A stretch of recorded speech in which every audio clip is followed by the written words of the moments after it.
My dear Iris, I do not know if you received my last letter. I posted it to you from Brocktree, but I am not certain if the courier left with it before the Inquisition came through. Much has happened since I wrote. I imagine by now you have heard of Brocktree's cleansing by the Inquisition. My companions and I made it away from the town safely, though one of the Inquisitors recognized me first. Hopefully we will not run into more while in the Empire's borders. We traveled north through Old Pashnu towards Brightstar Abbey, meeting a man claiming to be Martin the Pilferer himself. I did not believe him at first, but, well, then I met his sister. My companions and I had a run-in with some fae or some chaos magic. It was a strange fog that turned us all into small woodland creatures. It was the worst, and I can already hear you laughing at me from Ren's Run, so I will not give you the satisfaction of telling you what creature I was forced to be for several days. We pursued the heart acorn we were already searching for, that chaos gem that I wrote you about before. We were told it was at a location called the Never Tree, and a band of creatures offered to help us acquire it from the squirrels that possessed it.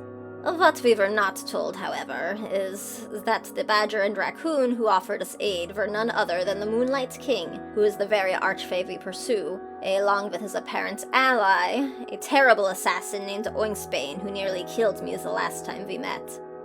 I hate to say he nearly killed me once again. But he has also fled each time we have faced one another, so I am gratified to know he has some fear of my abilities. Unfortunately, the Moonlight King fled as well, taking the heart acorn we seek with him. He seemed to have a particular interest in Ezara, and a familiarity with her mother. Between that and the favings that Ezara has developed, I think there's much that Ezara never got to learn about her family lineage. I sympathize deeply. I have had the honor of meeting Artemis, the daughter of Marlfax and Celody. Of course, I do not worship either deity personally, but you know my guardians are devout to Marlfax. I have always appreciated his role in our plane, and it was truly a privilege to meet his child. Even more of a privilege to meet her on the battlefield and survive to tell of it. She is the one who felled Stars of Emerald, the companion to this band, who I have rather replaced. It seems Artemis was under the Moonlight King's control due to his power over the moons and her own innate connection to them. Shaw was able to pull her away from the king in his flight, and it seemed to break his control over her for the time being. Shaw and Stars of Emerald were very close. It was moving to see Shaw speak with Artemis and come to a point where they could forgive her. Once Artemis finds a way to free themselves of the Archfey's control for good, we will have a powerful ally at our side indeed. We continue to Brightstar Abbey now, where I will post this letter. It seems Ezara's home may have some unpleasant ties to the Moonlit King and his actions. I will try to update you as soon as I can.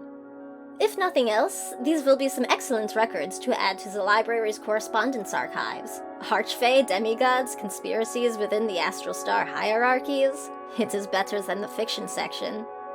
I hope that you are well upon receiving this, Iris.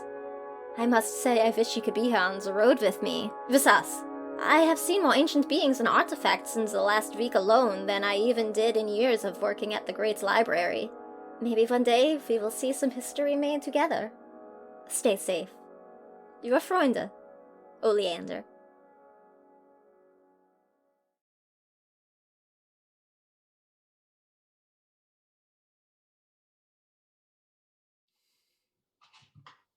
Hello, all you wizards of old and all you dragons with hordes of gold.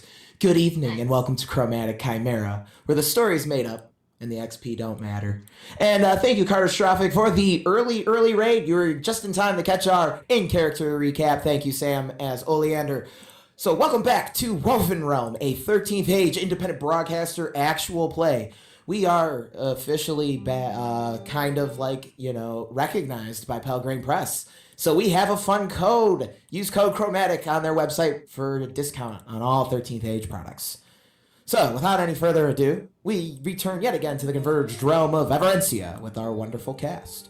AJ as Constance of Eternal Trust, the Aasimar Paladin. Chris as Soren Silverthorn, the half-elf bard. Sam as Oleander Morgenstern, the spirit-born necromancer. Lucy as Zara Solaris, the half-elf cleric. And missing tonight is Noir, who usually plays as Shaw Emerald, the dragon spawn fighter. I am the one known as Mr. Puddins or Alex, whichever you prefer, and I'm the game master for tonight, so, strap in. Oh, sorry. Which direction did I... That direction. There we go. Alright, sorry about that. Other way. Oh, alright, other way? There Yes. you go. Is that better? Yes. Sorry. Look, this is... Okay, my audios... I usually can hear myself like a monitor, but that's not happening tonight, so... I apologize. Alright, today is Olcast the 32nd, 1871. It's the last day of Olcast, the first month of autumn, which is coincidentally also the last day of the 3-day festival known as Harvest Festival.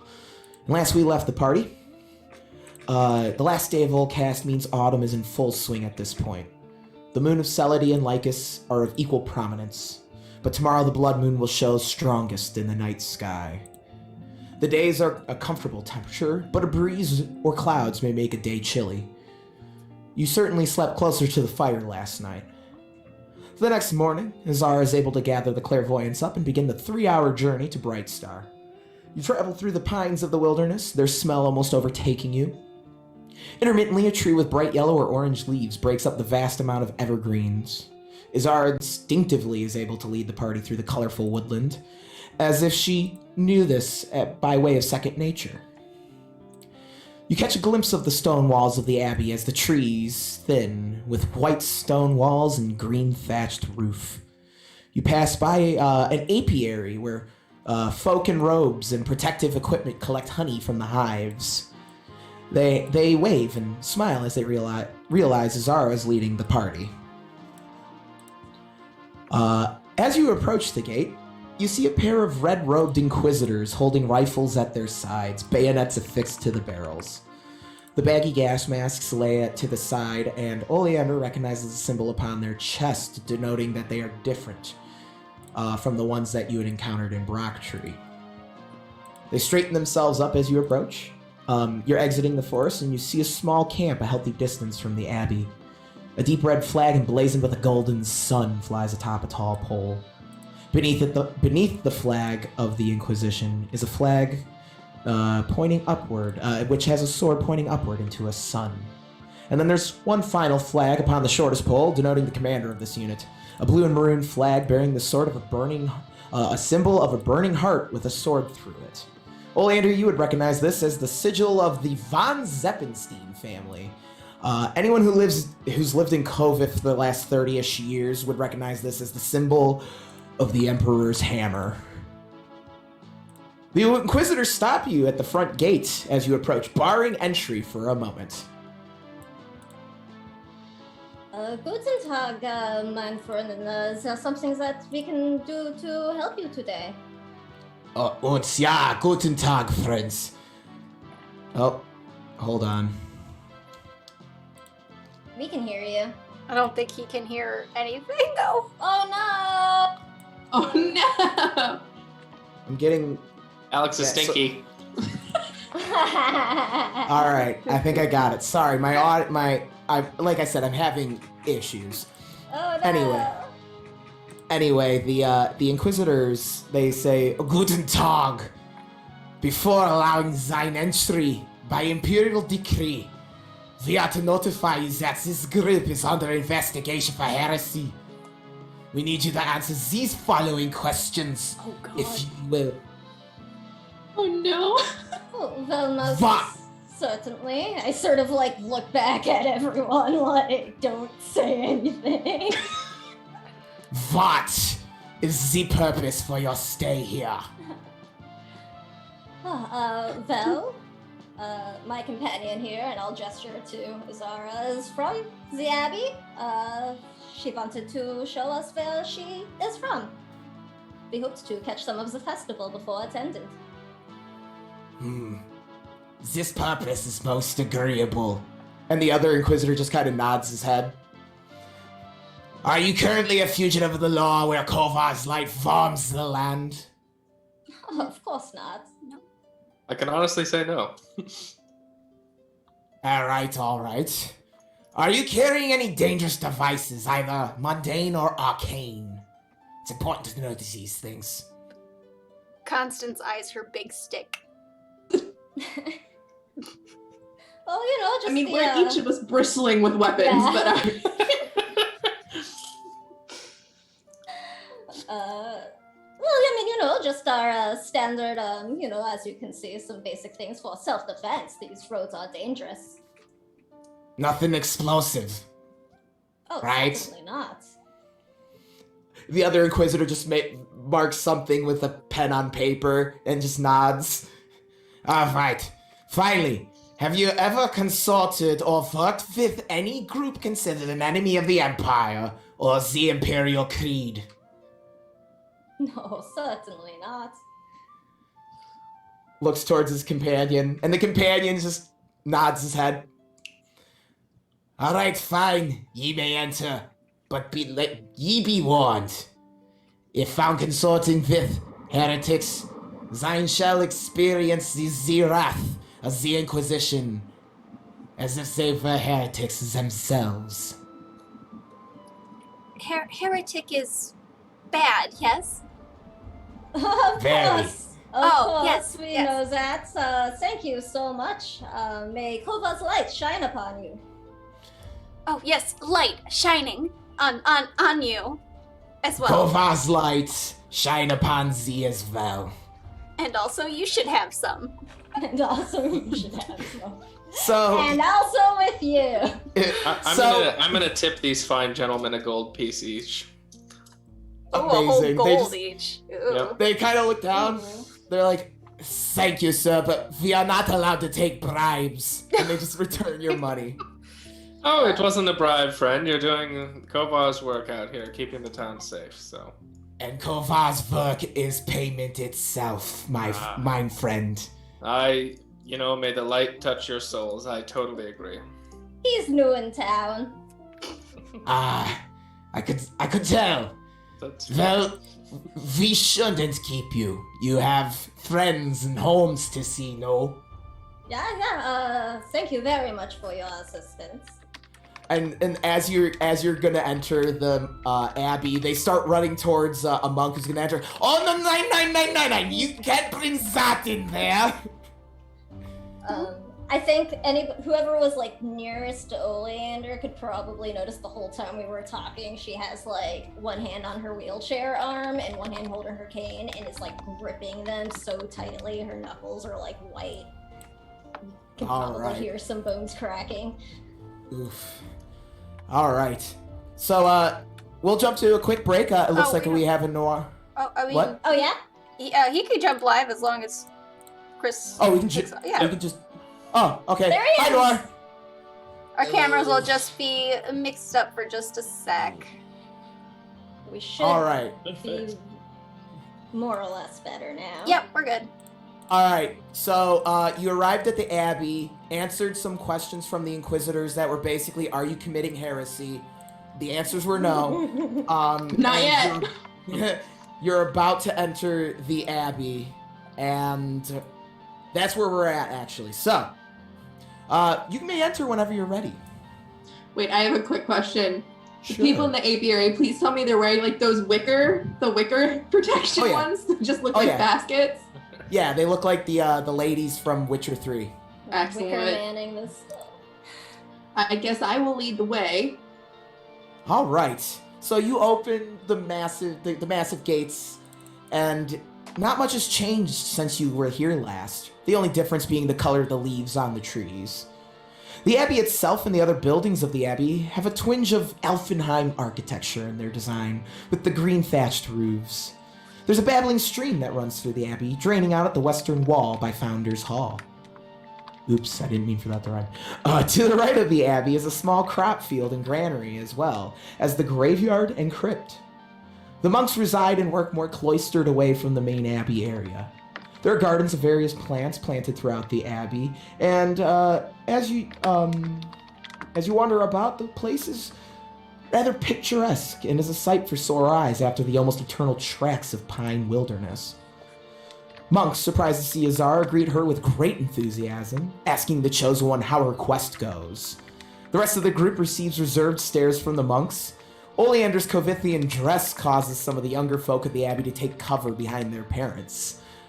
Other than that, the folk here seem unbothered by the Inquisitors stationed outside.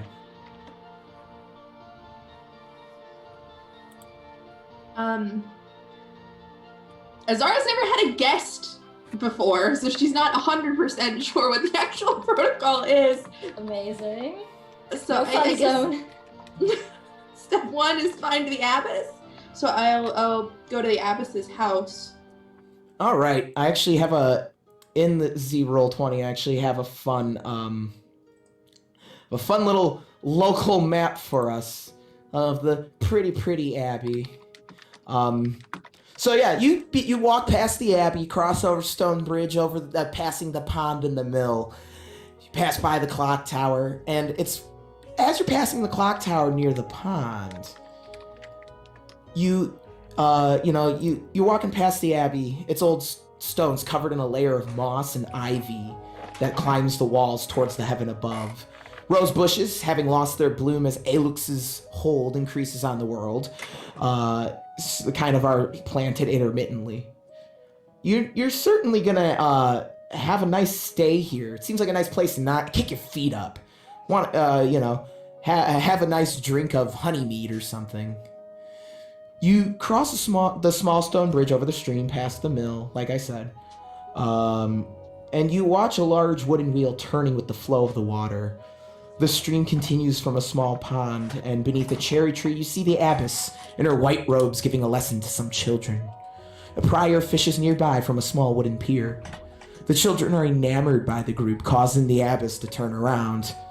You see the beautiful abbess toss her golden hair aside and look at you with blue eyes. It is difficult to determine her age, as she is this timeless elegance and wisdom to her. She stands up slowly from the boulder she was sitting on and turns towards you, her expression betraying her surprise of seeing you here home, Ezara. I will bow. Abbesson. Well. Ezara, the chosen one, she bows deeply. The star's emissary foretold your return, but surely you have not already met with success so soon. Not quite yet, I'm afraid. And what brings you home? We ran into some troubles on the road, and we could use both advice and assistance. Well, assistance and advice I can always offer to you, Ezara. You are here just in time, though, for the last day of Harvest Festival. Why don't you take the day and rest and join us for the feast tonight? You and your friends.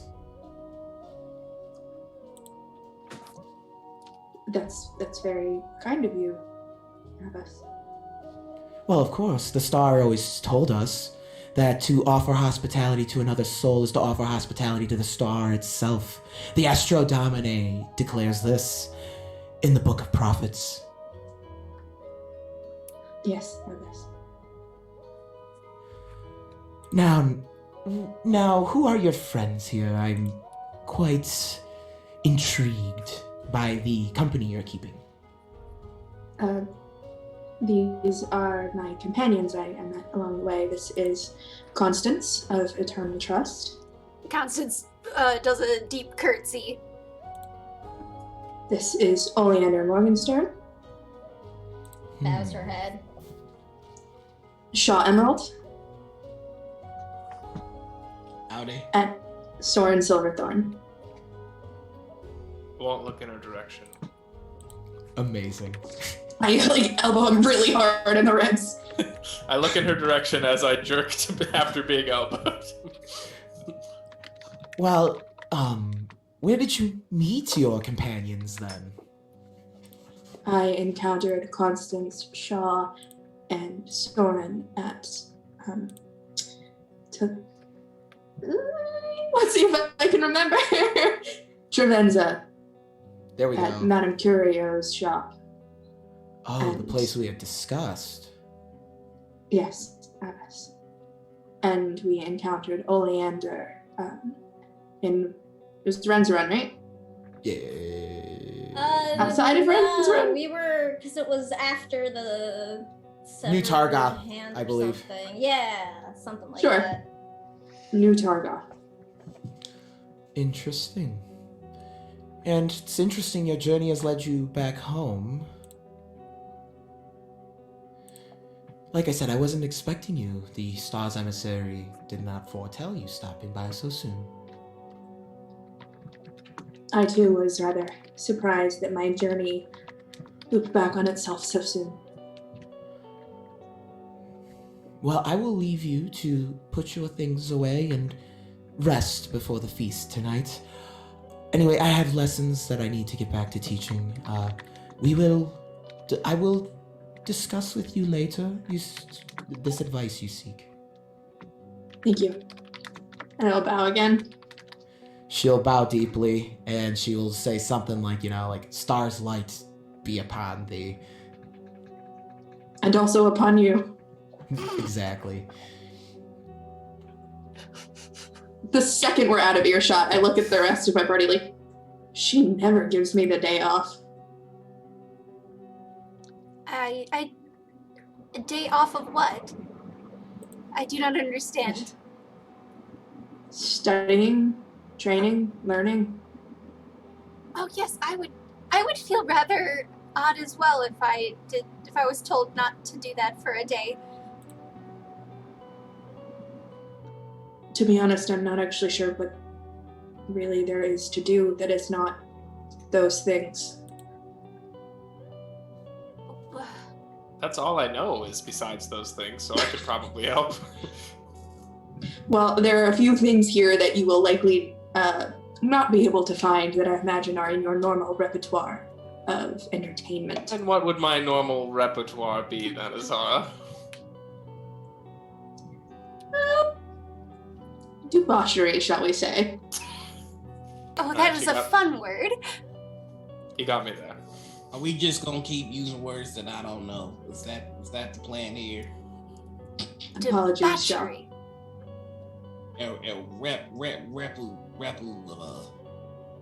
Tar.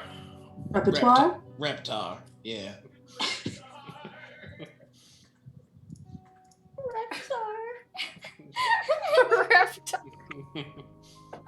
I suppose we could get something to eat. Oh yes, eating is a good pastime. Did the abbess indicate I should take them to the guest house to put our stuff away? That would probably be the right idea. They do not belong in the dormitory. Yeah, I figured. I thought that might be a bad idea.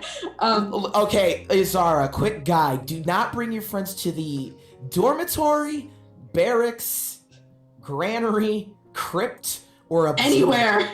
Yeah, Do literally not bring them anywhere. They can go to Founders Hall and the Abbey and the nice areas, but they can't go to, those places. Okay. So I will take them to the guest house to drop off our stuff.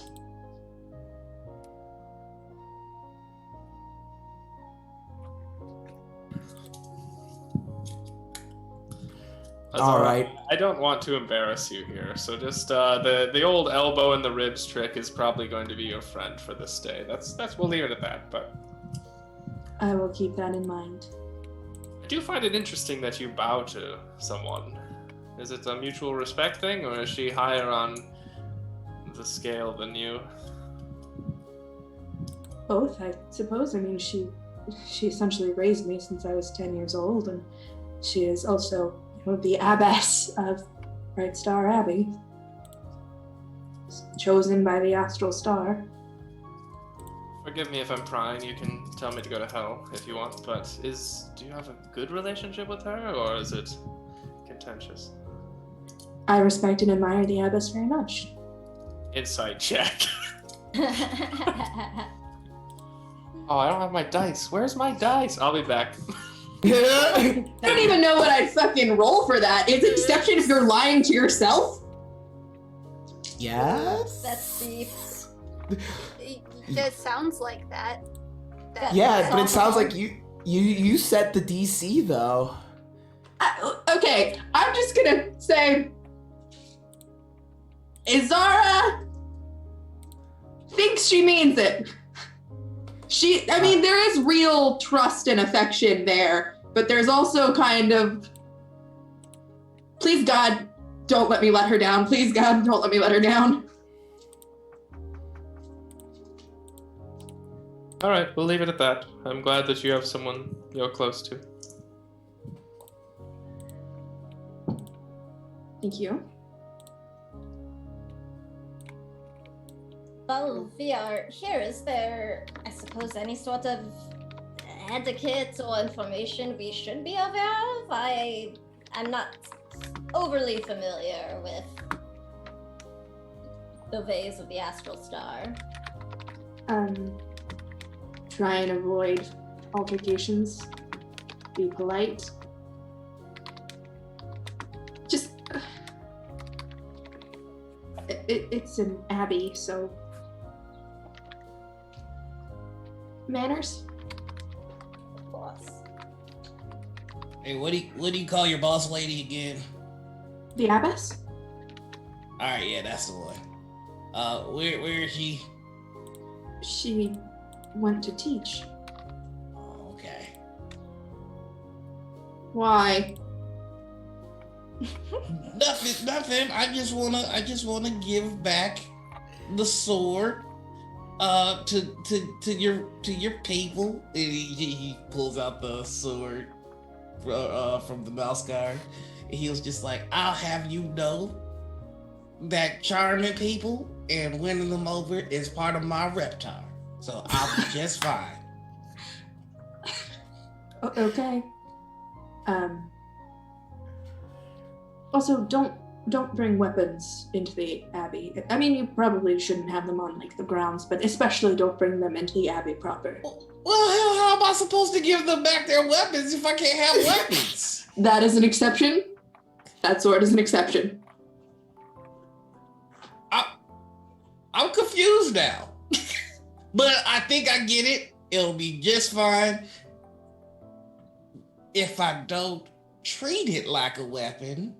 Treat it like a historical artifact you are returning. It has been stolen, and we should be fine. Treat it like a historical artifact. Got it. Don't do violence with it. Don't do. I know I don't know a lot of things, but I know this much. You don't do violence with historical artifacts, okay? Very good. Yes, correct. All right. Got it. So I'll find the lady, the abacus, and then We can bring her the sword when she's finished teaching for the day. did I mess up the name? Syllables. Absent? Abyss. Absent. Abyss. Abyss. Okay. This is real easy for me because I'm a very tired Noah. So being Sean right now is so fucking easy. All right. He's stuck in a loop. All right. So besides teaching everyone how to pronounce your boss lady's title, is there anything anyone wants to do besides return the sword before the festival begins? I don't know. I'm going to probably swing by the abbey proper and do like a prayer because I Sure. have arrived home safely. Okay. You already know what's going on with Shaw. He's gonna make a production out of doing this right. Oh my god. All right. What's that look like? Oh, I'm glad you asked. First things first, he is going to wait until the Oh no. Oh no. Oh no. Nobody help me, I got this. Oh no. It's like recess, but with an A. Aces? Abscess? Aspect? Yes, that's it. Abscess. Abscess. He's gonna wait till the absent is done teaching. And he's gonna walk to the Abbey. No, I don't know how to say that word. And he's going to hold the sword out. And he goes, "This ain't a weapon." And she looks at you inquisitively, and she's like, but sir, it is, but... No, it's not. It's a historical artifact. Oh. Oh. Right? You know, sir, that sword belonged to our founder. I did know that. I did know that. And that is why I am here to bring it back. That is most kind of you. But the stars have told me, as is Ezara's, the Chosen One's companion, you will probably need that sword more than we will here. Oh, I appreciate that.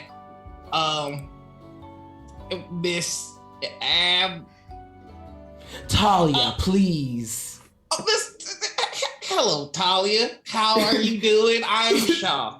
The minute he can say the word, it's like, I'm the coolest motherfucker in the room. Well, Talia. Mr. Emerald, I must say, you must make quite an exquisite warrior defending the Chosen One. I'm not one to brag, but bringing the violence is a bit the thing that I do, and yes, and so this is a mighty good sword. Like I could end. And as you're like talking about how you're good at violence, she begins like ushering you out of the abbey slowly, where you don't notice it. It's like I can end all manners of lives with this sword. But what I'm trying to tell you is that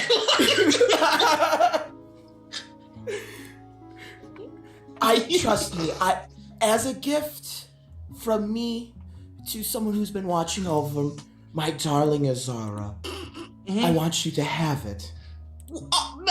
If that is just not the nicest thing, I tell you what, you should be real straight up proud of Ezara, because I've seen quite a few holy people, and gosh darn it, nobody can end a life like Ezara.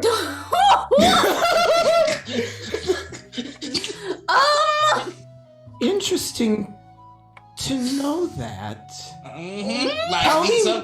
Then she starts pulling you back in. Tell me more about this violence dear Ezara has been carrying.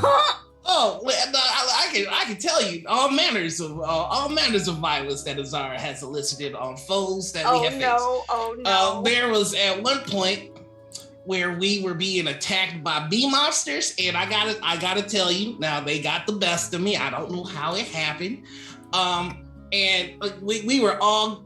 I thought we weren't gonna make it, and the next thing I know, Ezara, with whatever holiness that Ezara could do, not only saved our lives, but obliterated the foes that were facing us. Just unsolicited, unprejudiced waves of violence. It was the most magical thing I've ever seen in my life. And a wicked grin kind of creases across her face. The time has come. Oh no! Oh no! Oh no! Thank you, Mr. Emerald. You have done me a greater service by revealing to me that the Book of Oblivion was right. Oh no! I will see you at tonight's feast, sir. Thank you. No problem. You should be real proud of Zara, and if there's promotions or raises, I fully am supporting my friend. Get her one of those. Oh my She'll be God. promoted, all right. I like how you said that, but I like what you said. He just walks away. Oh my lord! A masterpiece. All right. Ezara, who has been doing non-lethal damage this whole campaign unless otherwise specified.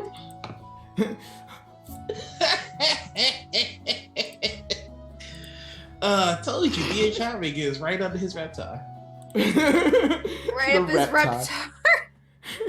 All right. You know, it kind of makes me think of like the diabetes thing. Like, that's right up your reptile, sir. Anyway, so if there's nothing else, we can jump forward to the Harvest Festival unless anyone else wants to have any fun chats. I don't know if I can. Look. I haven't. I need. Nope.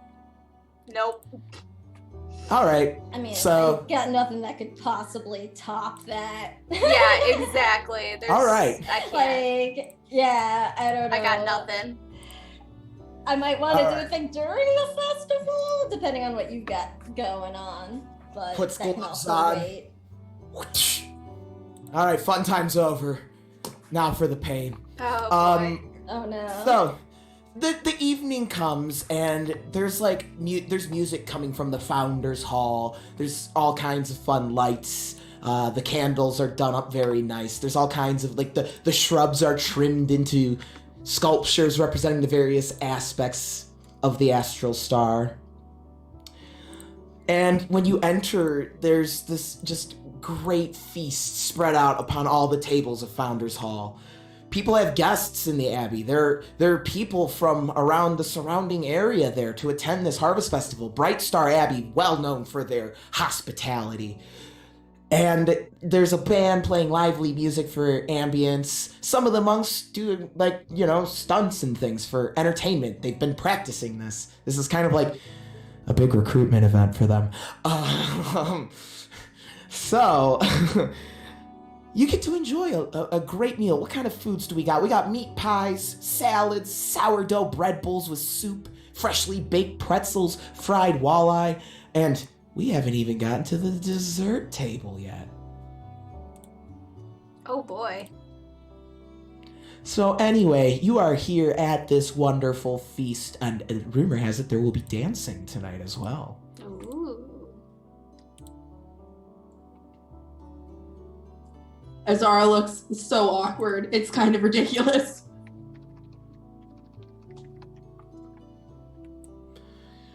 I think All right. Oleander looks sort of sad at all of this fancy, tasty food and just drinks whatever. I don't know if they have wine or anything there. Sure do. Alcohol, but Oh, yeah, there's just honey sticks mead. to liquids and mead then, rather than eating anything.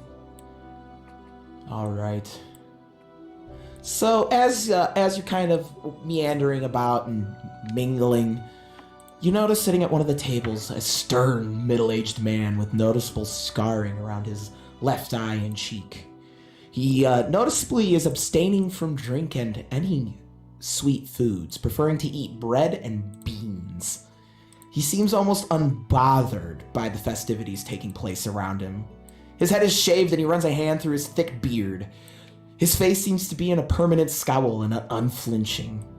And he stands and his hazel eyes meet Constance's. He wears traveling clothes similar to Constance's.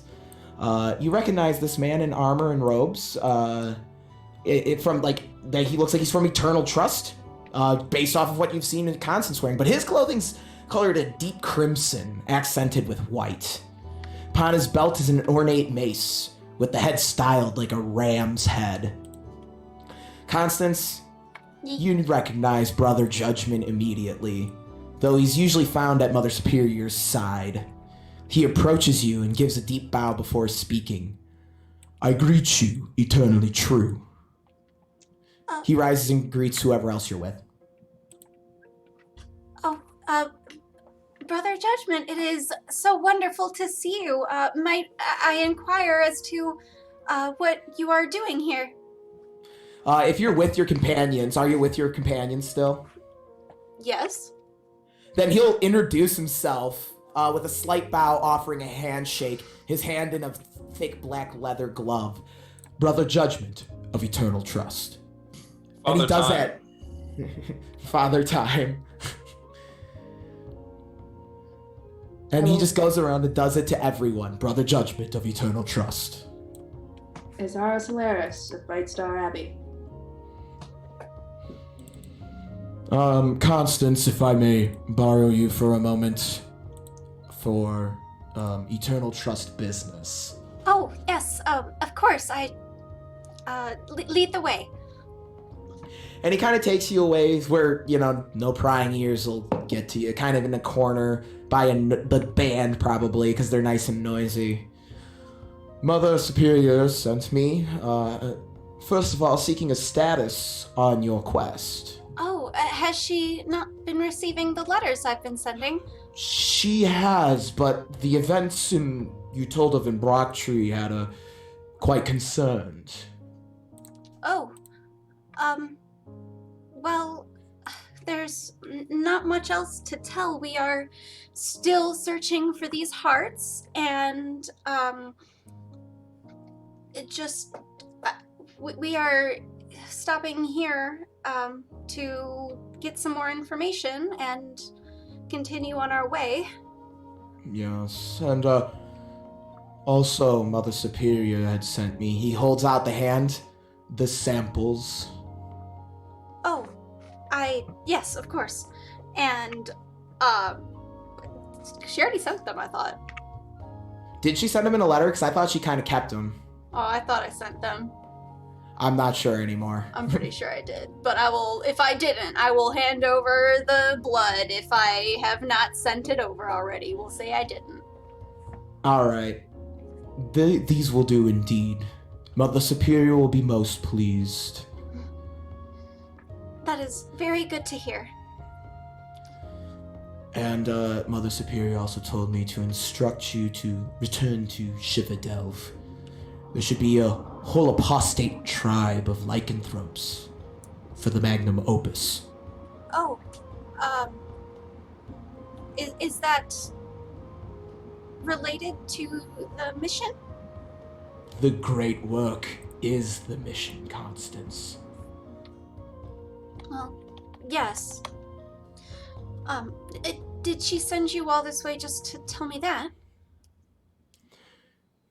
No, she also sent me all this way to make sure that, and he looks around at the frivolity taking place around him, this doesn't sway you.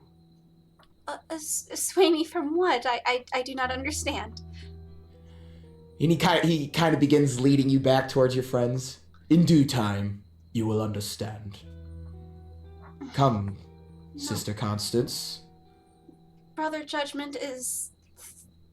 Do I leave you any reason to doubt? My life not is eternal me. trust. If I were to live or die, it would only be for eternal trust. He puts his large hands on your shoulders. I would not leave Mother Superior's side unless she asked me to. I do not understand what that means. And he pulls out a syringed vial from a pack at his side, and he hands it to you. The physician said you'll need to dose with this. Oh. Very well. Are there any particular instructions? He hands you a curled up piece of paper. I was not allowed to look. That is understandable. Patient confidentiality and all that such things. This is important because Mother Superior sent me. I understand. It is just slightly worrisome that she believes that there would be reason to doubt me. I do not understand everything that Mother Superior thinks, and it is not my place to ask. No, of course not. I am not questioning. She does everything for a reason, and she knows what is best. So I do not question. I just wish to understand. And one day, perhaps you will understand. I do not claim to understand everything that she teaches us. Yes, some things are just beyond our understanding. Yes, and perhaps she's concerned. I do not understand what being clairvoyant is, but I can imagine being away from eternal trust for so long must be hard. Oh, yes, I have missed everyone greatly, and it has definitely been very unusual without the community and without the constant guidance of Mother Superior. But I have trained for this, and I hope I am doing well. I am doing my best, if that is enough. Mother Superior will determine what is enough. Not you, not I, not Brother Prosper, Mother Superior. Of course. And Friendly wanted me to pass along that he misses you. I miss Friendly as well. Perhaps you should come back and visit sometime, if you have the time. I would very much like that. I have plans to stop by next time we are in the area, so I can pick up some supplies and do a proper check-in with Mother Superior to give her an update rather than just letters.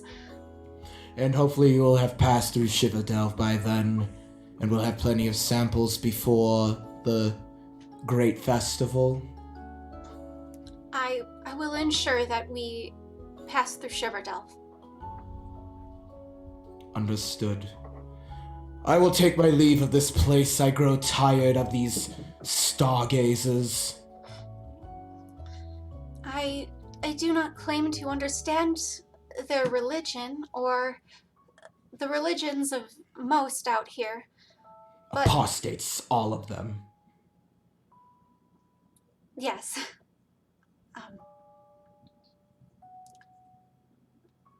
I trust in Mother Superior. My trust is eternal. I trust in Mother Superior. My trust is eternal. And he just walks away, doesn't even show you any affection, despite claiming to have known you since you were a child and all that. Just briskly walks away in a huff. That was rather troubling. And after a moment, Constance will return to the group. Everything all right, Constance? Yes, that was Brother Judgment. He is the leader of the Protectors from Eternal Trust. Whose brother is he? Oh, we Eternal Trust is very much like a family. We call each other brother, sister, and of course Mother Superior. She is our guiding light. Weird. Aw. I mean, it's not bad. It's just weird. But he has requested that if we are able, we should pass through sometime. I would ever so much like to show you my home, and I do miss my friends there. But in the meantime, do we have any plans to pass through Shiverdelve? I don't believe so. Now, Suppose it sort of depends on. Alex, remind me where Shiverdelve is again. We passed through Shiverdelve, it. you pass through it after going through the Severed Hand. It is... Let me pull up my map. It's in the Higardi-Maywood border region, which you're kind of far away from. Shiverdelve is to the east of the Severed Hand and to the southeast of Badger Creek. You stopped there briefly and met with the werewolf hunters there. the Silver Blade nomads. Although I was intending to return at some point to the Severed Hand, so we will be in that area at some point in the future. Well, if we could maybe bump it up on the priority list, I have some business to attend to that I have been informed of. Well, shoot, Constance, if you need us to go there, we can go there. It's no problem. It somewhat depends on our next steps regarding the heart that the Moonlit King has recently come into possession of.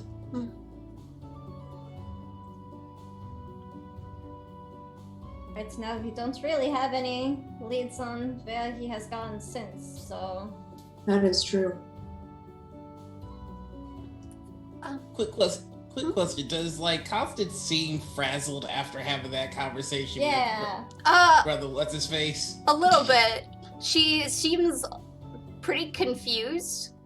Not like she's scared or anything, but she does seem a little confused.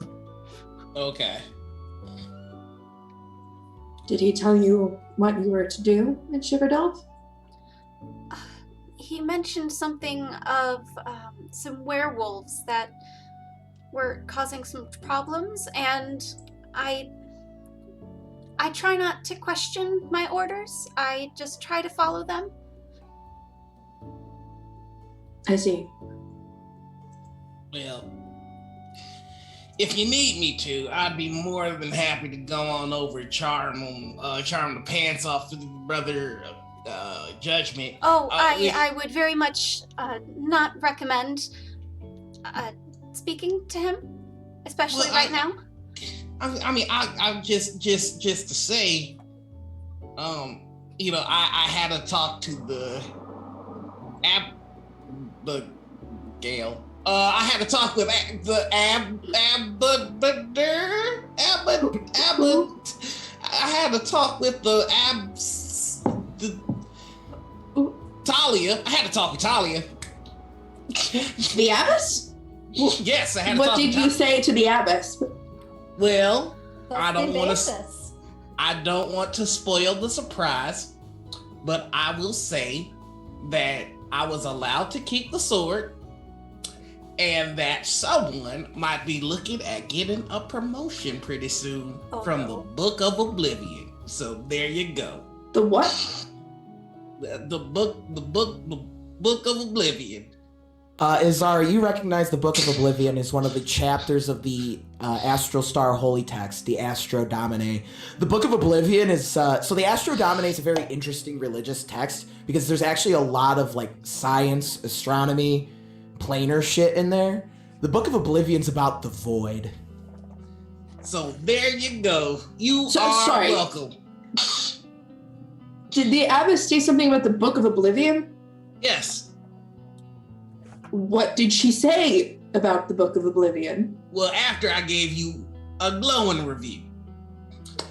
Shaw, what did you tell her? I don't want to spoil that, but I can Shaw! tell you I don't tell you how to do what you do, and I laid it on thick. What did you say, Shaw? Well, first off, I went to go give Talia back the sword, and Talia was saying that as a guardian of you, that I would probably be able to do all manners of violence with the sword. Now, I was very taken by that because I can do all manners of violence with this sword, but I could do. Honestly, between me and you, I can do all manners of violence with the spoon if I'm motivated enough. It's nothing to me. That's just what I do. So I told her, I'll keep this gift, but if she is inclined for violence, oh boy, did they do a good job with you, because you are able to unleash waves of, and this was poetry. You are able to unleash waves of unsolicited and unprejudiced violence You told her I do indiscriminate violence to those who don't deserve it? Shut up! Nah, I never said indiscriminate. And everyone kind of stops and like the music stops for a moment and everyone looks over for a Record second. scratch from the phonograph. I suppose you're wondering how we've gotten here. And it's at this point, Talia, Abbess Talia Song walks over to you, Ezara. Come, Ezara, it is time to speak. Yes, ma'am. Good luck. So, Abbess Talia leads you away from the rest of the folk in Founders Hall, guiding you beneath starlight. You walk across a stone bridge arcing over the stream that runs through the Abbey grounds. You walk alongside the stream, amongst tall grass and wildflowers, until you reach the tower housing the Abbey's observatory. I feel that it is perhaps possible that my friend may have misrepresented my actions. No. He has told us that the time of fate is at hand. What? You have begun to take on the star's form, from what he has said. Then the Book of Oblivion has spoken true of the prophecies.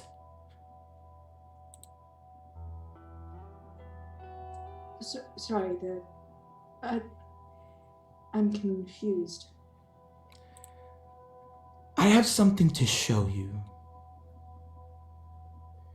Yes, ma'am. And she beckons up towards the observatory on the tower as you're kind of standing where the stream drains out of the abbey.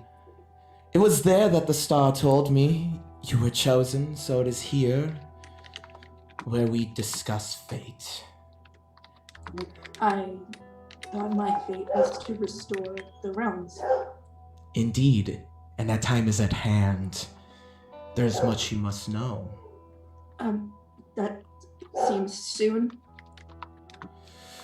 And she begins leading you up through the tower, up the spiraling staircase. And, goddamn, but does she have a mythos, though? And as you reach the top of the tower, you reach a door where the keyhole is an indentation of a star shape. And she produces a key ring from under her robe sleeve. And has a star shape on there. She, puts it into the door, and it begins to kind of whir and click. You recognize this. The observatory takes forever to open because they secure that shit. The star has been speaking to me for quite some time, dear Ezara. It personally sent its messenger to me when it revealed its chosen. I must admit to selfishly being happy you've returned home despite your purpose.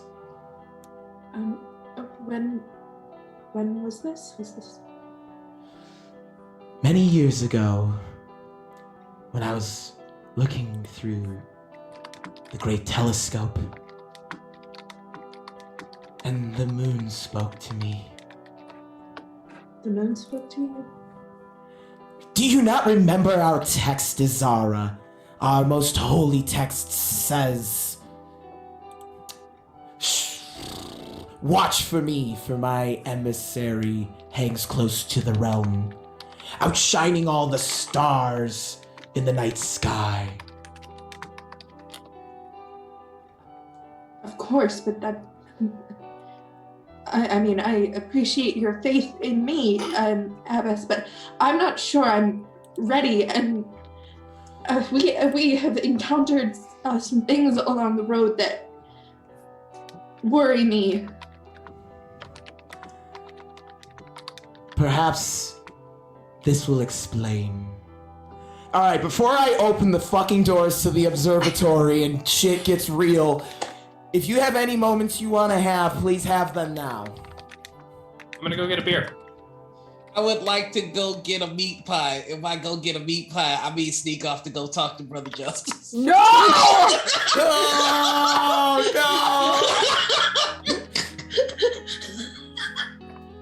Alright. So you find Brother Justice. He's kind of sitting by the pond, just like skipping rocks, Oh, God. if that. You must be the one named Shaw I've heard so much about. Yeah, you're Brother Justice, right?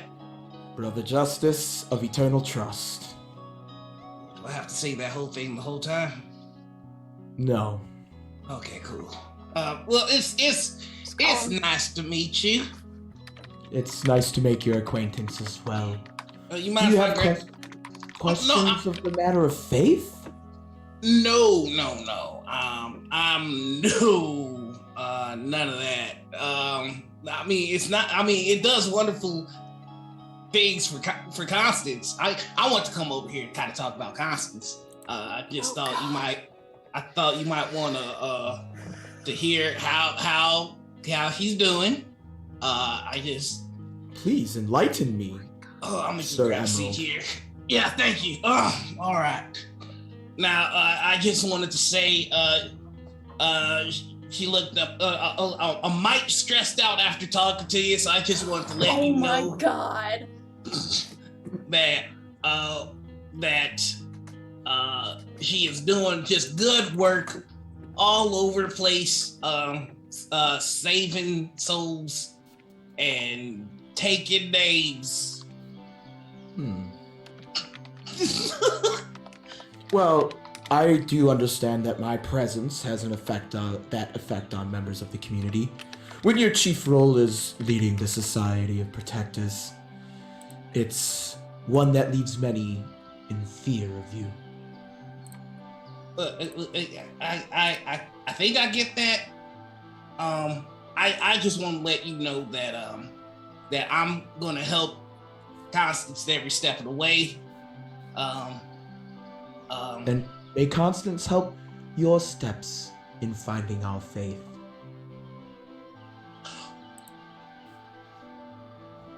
It's Oh not boy.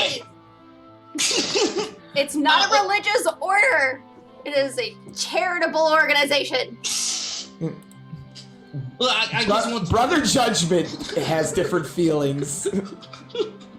I just want to tell you a few stories that might put Constance in a good light. You can go tell your superior mom that Constance is doing okay. I am sure Constance is doing well. Constance is our chosen. Constance just needs a guiding hand. You see, you two have made the news numerous times, but no mention of eternal trust. Well, I mean, everything Constance does, she caps it by really just pushing the eternal trust, and she's doing just a bang old job. And I'm not one for faith or nothing, but if anybody could make me change my ways and think about faith, it'd be Constance. Sir Lord Emerald. Yes. Think of eternal trust less of about faith, and it's more of a lifestyle. Ooh. I've already devoted myself to a lifestyle. And do you find that lifestyle fulfilling, sir? Yeah. I'm trying. Don't you think you could be more? I guess. I guess something can always be more. He puts an arm around you. Don't you have questions about yourself that you want answered? I've got so many questions about myself. Then, Shaw, why am I still calling you Lord and not calling you brother just yet? Because Alright, I ain't told nobody this yet, and I'm not even sure if it's allowed or nothing. So, like, it's a little secret. Can I trust you with the secret? I am the leader of the Society of Protectors. I know many secrets that I still keep and will carry to my grave. Alright, so, like, I'm trying to, like, figure out how Felpers did things, and I'm trying to do, like, Felper stuff. Apostate religion, I'd stay away. I don't know what apostate means. It sounds Heretic? religious, though. That's a word those Inquisitors really enjoy using. Heretic. That's like a bad thing, right? I don't want to be a bad thing. No, you don't. But, like, Felpers can't be bad things, because, like, you know,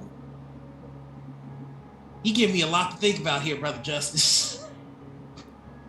That is what we do at Eternal Trust. Give each other a lot to think about, and answers to those questions about yourself that you want answered. But how come y'all don't, like, let people eat bacon and sugar? Because those are worldly pleasures that cloud judgment, cloud the mind from clairvoyance. Oh, but it's so good, though. I do not miss such things. The only thing I crave now is clairvoyance and to understand this world. Well, I'm already that. So I'm, like, halfway there, then. Mother Superior would welcome you with open arms, then. Well, yeah, I guess I'm down to meet your superior mama. Well, you know, you could help Constance out. See, she has a bit of a task in Shiverdelve, and, you know, the enemies there will be quite nasty, will bare their teeth, and want to wreak horrible violence upon someone great, such as yourself or Constance. I need you to kill those enemies and spill their blood. Oh, I'm real good at that. Like, I love killing stuff. I knew you'd be good at that. I just somehow instinctually knew. And, you know, Shaw had to toe and plate mail. I like to just imagine Constance seeing him buddy up with Brother Justice. I can tell you're a man who likes violence. Shaw, dressed head to toe in armor. How'd you know? You get me. He's just trying to get you to join at this point. He's real close. Sean's gonna go. Well, all right. I was gonna help Constance anyway, cause Constance is real cool. So, y'all should consider giving Constance a promotion. Like, tell me what, Mr. Yeah? Emerald. Mm-hmm. If Constance could get one of status such as yourself, someone, a real strapping clairvoyant such as yourself, to join our group at Eternal Trust, she might be looking at the biggest promotion Mother Superior's ever handed out. Really? I'm the closest one to Superior Mom, as you call her. All right, then, deal. I'll start helping with that stuff, and you all give Constance a promotion. I will talk to Mother Superior about it. Only she Alright. can promote. All right, Mr. Emerald, it was great to make your acquaintance, and I do hope to see your shining smile in Eternal Trust someday. It was a pleasure meeting you, Brother Justice of the Eternal Trust. And he gives you a firm handshake. Give it back. If I joined, I would like to be Brother Murder. We'll talk about the name. And he just walks away.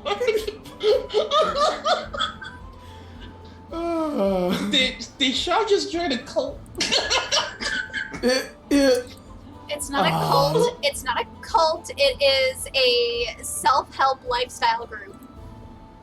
Oh boy. Oh boy. Shaw, what have you gotten yourself into? Alright. Anyone else before I rip Ezara's heart out and eat it in front of her? You've been warned, folks. Oh God, did I see Shaw talking to Brother Judgment? Did you want to see Shaw talking to Brother Judgment? No. All right, fine. Then you didn't see it happen. Well, Constance wouldn't want to have seen that. She wouldn't want to know that happened. Oh, is she gonna do what Constance does? Just bury it Just down like, here? oh boy, nope, not dealing with that today. Just We'll push just it down. bury it all down here, and then one day we'll die. I'm just getting everybody promotions. I'm killing it. Push it all the way down. Shaw, you should be like a professional consultant. You're I killing know. something. This is totally in my repertoire. Totally in your repertoire. No, but I probably will. Constance will probably go up to Shaw and be like, "What is going on? Is everything okay? Are you in trouble? Am I in trouble?" Oh no. Brother Justice over there is real fine people. He likes murdering too. And so I told him that I will go ahead and help the Eternal Trust, and in return, I wanted him to go talk to your superior mama and give you a promotion. So he said he's gonna do that, and that he's gonna put in a good word for you. I do not believe there is a promotion beyond Savior. Well, brother Justice said that there's a bunch of promotions, and that you are gonna get one of them. Just like I hooked up Ezara. I can't help it, but it seems that these religious folks seem to like me. I saw that you were being rather jovial with each other.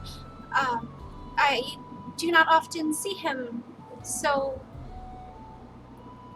smiley. I was surprised too. Like, you know what? It turns out that religious folks really like killing.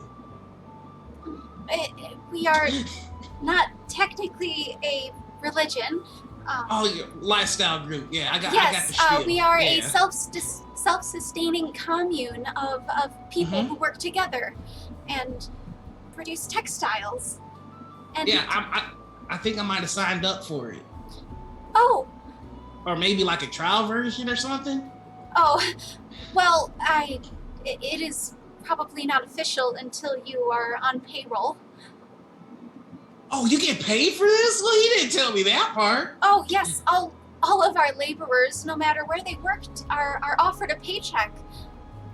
And the work he wants me to do is kill it, and I gotta be honest, I was gonna do that anyway. Well, shoot! Nobody told me that. You signed me up right now. It is wonderful. I hope that you I hope that you find Mother Superior's teachings to be helpful. But I am surprised that as a clairvoyant you would have chosen to join our group's greatest mission, besides restoring the realms, is to achieve clairvoyance. Yeah, that's what Brother Justice was saying. He said something about wanting to find more clairvoyants, and I told him, well, shoot, I already did that. Like, I'm halfway there. And he was just like, well, you would be perfect. And I'm just like, well, I don't know. I'm not good with the learnings. And he was just like, no, we want you for the murder. And I was just like, well, shoot, I didn't get dressed up like this to go dancing. So he was just like, well, then you should probably sign up. And nobody told me there was pay. You just told me there's pay. And we also offer free education so that everyone may learn and better themselves so that they can have a chance in the world. You gotta learn to quit when you ahead. I mean, the only thing that's not selling me on it is the whole bacon, and I didn't ask about beer. Oh, we do our best to use what we have use what we grow ourselves to sustain us, so we don't often get delicacies such as that, unfortunately. But it is very nice being able to know that everything that is on the table, that you produced yourself. I don't love that part. we'll talk about how big a deal that is later. I saw you bummed out, and I wanted to help.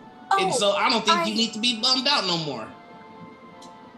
I was not bottomed out. I was just confused, is all. It is very unusual that Mother Superior would send Brother Judgment here to talk to me on my mission. I am worried that maybe I am not up to par. You don't gotta worry about that, because I told him all about you. I told him, like, you're one of the very best people that I know, and that you have nothing to worry about. And he agreed. And I was like, of course you agree, because, if anybody knows you, they know that you're fantastic. So you buck up and stop being confused, because you are one of the very best of us. Perhaps it was just important that I receive my medicine, so perhaps that is why he was sent. It was not sent through the mail. Are you sick? Oh, no, I undergo regular treatments at the direction of my doctor. Or the doctor. I don't think I've ever talked to a doctor. He is doing great work for Eternal Trust, trying to unlock the secret to bestowing clairvoyance. I don't love that either.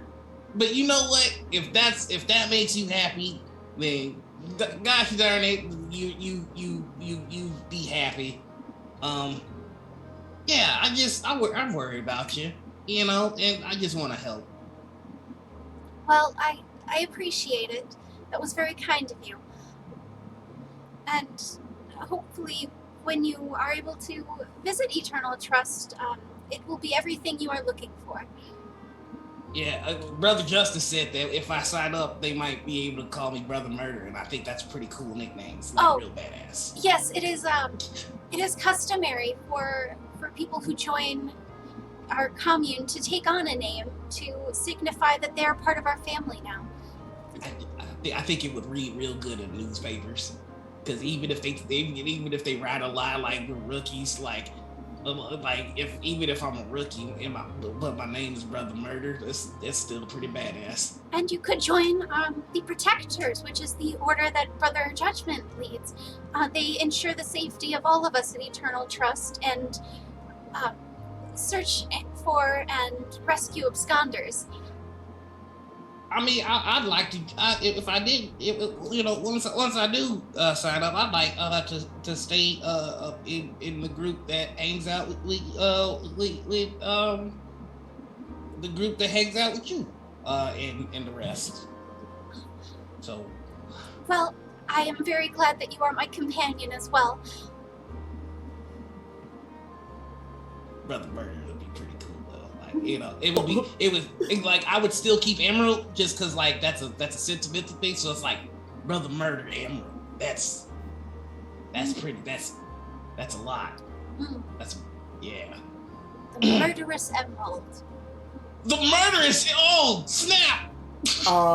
And as you two have fun coming up with new names for Shaw to go by in the news, Oleander or Soren, is there anything you wanted to do? I'd had an idea. I don't know if it would totally muck with your whatever you're cooking up, Alex. I could try to do it later, unless. All right, we can try to do it later. That's fine. All right. Whatever works for what you've got going. Honestly, I'm just winging it. So that works. All right. So Ezara, we're back to you at the top of the observatory, and as the door opens, flashes of memories go before your eyes as you remember the abbess taking you up here when she first told you of your divine purpose. You remember gazing upon the glory of the night sky with the abbess, and you remember breaking down when it was in the observatory that the abbess told you of your father's fate. It's been some time since you've been up here, and you hear her voice kind of in these memories. I will not lie to you, dear child. The enemies are at Hawgate, and I fear soon it will be the war between us and the Inquisition. But the odds will be in our favor, for the star favors us, and not the heathens outside our gates. It is only fair that I reveal to you why they are here. The door opens, revealing a sight you would last expect, a sight that triggers a recent memory for you. Your violet fairy wings flare out from your back as you stare at a broken cocoon before you, faintly glowing. Moths chitter and gather in the high top ceiling around the great telescope.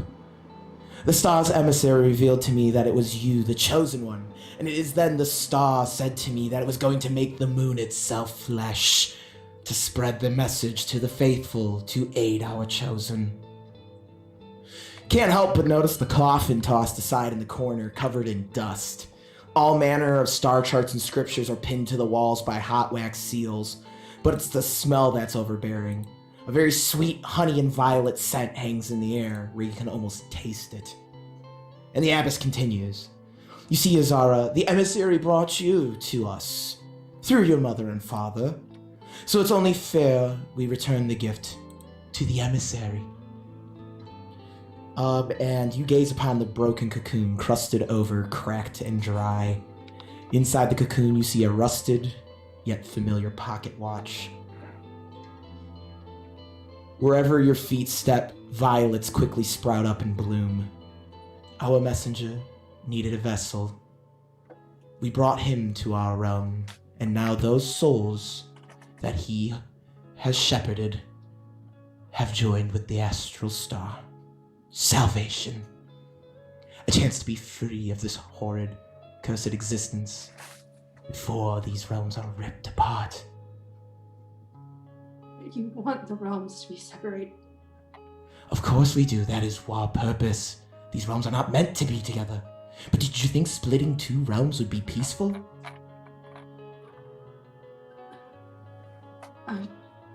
I just thought everyone would go back to where they belonged. Well, of course, but the star works in mysterious ways and oftentimes requires... She kind of looks towards the cocoon. Sacrifice. Abbess, why is that watch here? I think you know why. The time of reckoning is at hand, Ezara. The enemies arrive at our gate, just as the prophet has said. The crimson tides of oblivion will stand at the gate. The dawn star gone for the last of the light. One will become a two, as it had been, as it should be, as the Book of Oblivion has told us. The Book of Oblivion is the Book of the Void. But it is still a part of our holy text. We are the light! We are the chosen of the star! The star was born in the void. There was nothing until the star created everything. Enemies at our gates. Listen to yourself. I don't agree with the Inquisition. I will be the first to say that. But they are children of the star just as we are. This is not a war against people. This is supposed to be a mission. Time almost stops as the abbess freezes. A familiar form appears behind you, his cloak over his shoulders like those of his nightmare moth form, but somehow, in this form, he's the Moonlit King, makes a rather regal appearance. He walks around the abbess in a cocky manner, swirling around her in a misty blue cloud. The pupa remnants glow vibrantly, and the Fae, his eyes glowing bright cyan, takes his seat on the broken cocoon and is twirling his spiked argent crown around his finger.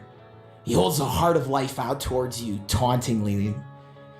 And he's just being as dramatic as possible and picks up the pocket watch, opening it, as if he was checking the time when everyone knows it probably hasn't functioned in years.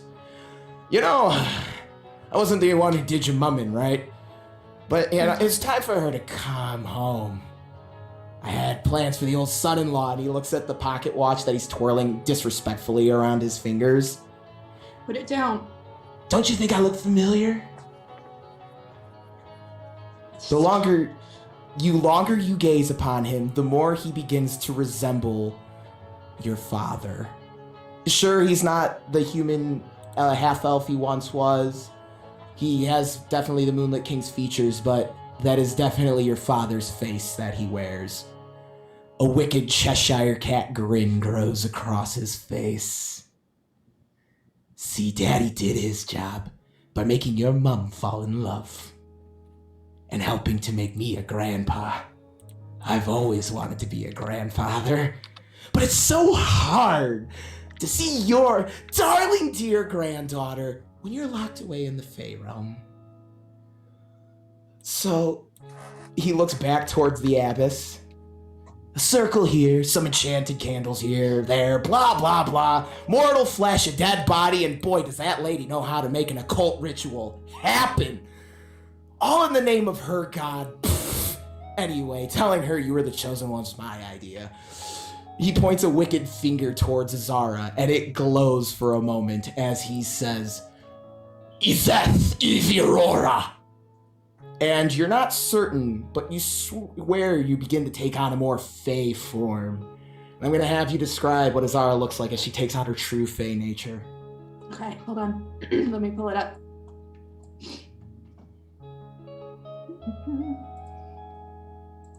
So, do you want me to just read it? Yeah, go for it. It's Ezara, but not. Same coloring, same dark skin and lavender hair, the same shifting purple eyes and solid build, even the same purple and bronze moth wings. But she's sharper somehow. Wild in a way that stern, collected Ezara Solaris with her military straight lines and upright bearing has never looked. Her hair is wind-tossed, short and untamed, curling around her face and jaw and falling into her eyes. A crown of twisted branches and flowers is tangled above her brow, dotted with violets and profusions of baby's breath like bursts of snowfall. She wears a knee-length cloak that looks like it's been made with butterfly wings, white on the outside and lined with vibrant blue, a ruff of snow-white wolf fur across her shoulders, and a white dress with overlapping pointed panels as a skirt, which shift and reveal glimpses of her thighs when she moves. Her white gloves are trimmed with pale brown, and her knee-high boots are the same darker brown as her belt and the hilt of a large sword across her back. There is a pearl knife hanging from her belt and a twisted wooden recurve bow in her left hand. And as he says, Izeth Eve Aurora, you recognize those words as the Sylvan words for Dawn Star. You can't help but feel compelled and almost hypnotized by the Moonlit King when he says, Izeth Eve Aurora. We never had the day, her and I. No, the moons are reserved for the night. And don't many just consider winter just one long night, really? Shit, I mean, bears do. Then, Tamlin came to me, with a brightness in her eyes I could only recognize as the morning sun, burning passionately for your father, Benjamin. What did you do? Long story short, I make your mom immortal, right? And then along comes you. Perfect little chosen one, but it's not the star that chose you. No. I chose you. Liar. You are my Dawn Star, Ezara. And as he keeps saying it, you can't help but feel compelled to feel like, yeah, I should listen to him. What did you do to my parents? Oh, don't worry. Like I said, I'm not responsible for your mom. At least what happened after Talia gave her to me. See, Talia, she was just someone who got me what I wanted and needed. How easily fooled the devoted are. I guess when you just have faith, you forget to have scrutiny. Where's my mother? Well, you're gonna have to ask your grandma about that one. She's got her now. I had to uphold my end of the bargain, and I did. Bargain? What bargain? Okay, for the love of the gods, did your mother not teach you anything about how we operate? Oh, that's right, she forgot most of her immortal lifetime after she became mortal. What are you talking about?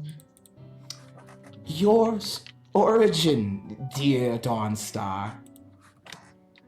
Why you are here. Because I need you here. Need me? What for? Oh, that's not the time for that. You're starting to ask a lot of questions, darling. And see, and he kind of just tumbles the pocket watch between his fingers, and then he flicks it towards you. Try to catch it. You do catch it. See, it's just now's not the time for that. And I wouldn't stick around here because I'm pretty sure Oblivion's coming for Abbess Talia. She made that bed. It's just gonna be at the hands of the Imperial Inquisition. You used her. You lied to her. Don't the gods all use their children? Really, in the end, that's all they do. You're just a tool. What, some dead star that blew up to create all of us? I was meant to do good. I was meant to help people.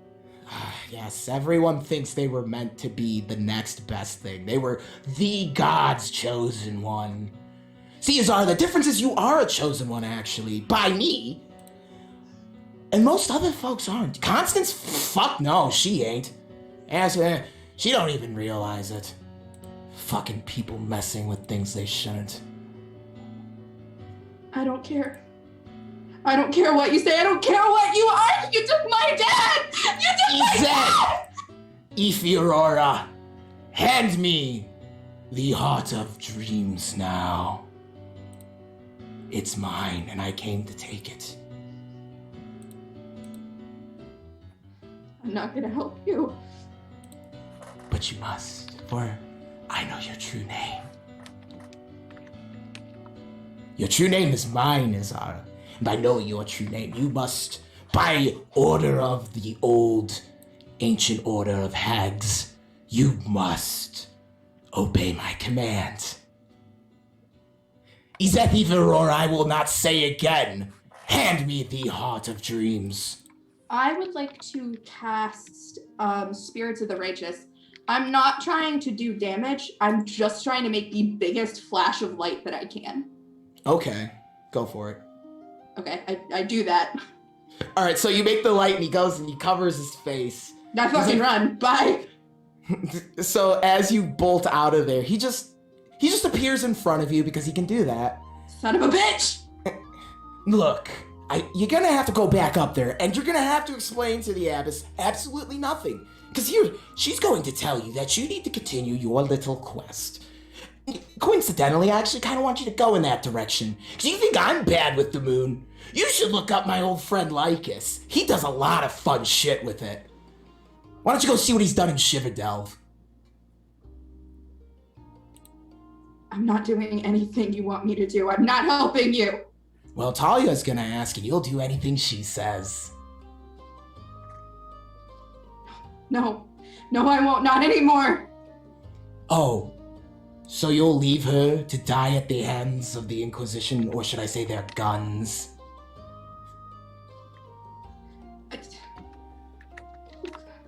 What did she do to my mother? In order for me to give her her chosen, I needed a price to be paid. She's my daughter. She belongs to me. She's my mother. And you're my granddaughter. You belong to me as well. By association of blood. Congratulations. I don't belong to anyone. That's what they all say. I don't belong to you, sir. Sierk. But in the end, we all belong to Matriarch. You're wrong. Am I, though? Because, there's a cocoon up there in that observatory. And I've been trouncing around the realm in Dad's old bod, so, you tell me if I'm right or wrong. It seems like I know what the fuck's going on. I don't think you do. I think you underestimate every person you come in contact with. No, the only person I ever underestimated was that bitch, Boreala. She's the only one I ever underestimated. Why don't you look her up? She's got your mom. As I said, ask your grandma. And he just kind of disappears into the night.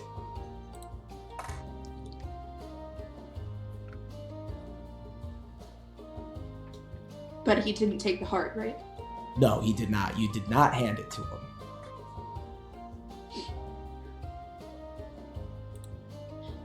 I go back upstairs. And Talia's like, Ezara, are you okay? I thought I lost you for a moment. You did. We have to go now. Where? Away from here. Why? This is our home. This has been our home for centuries. And the Inquisition is outside, and that is heresy. They'll kill you for it. Then we'll join with the star, so be it. No. Is No, that you'll not just what die. we want? Everything is a part of the star, and we will return to the night sky as we should. But if you go back to the star, then you won't be here. As I said, the time of fate is at hand. I have done my part. It's time for you to do yours, Ezara. I'm not some puppet. I'm not following some insane person's stage directions. Zara, this is wrong. So what are you, Ezara? Are you okay? Perhaps you should go to the infirmary. No,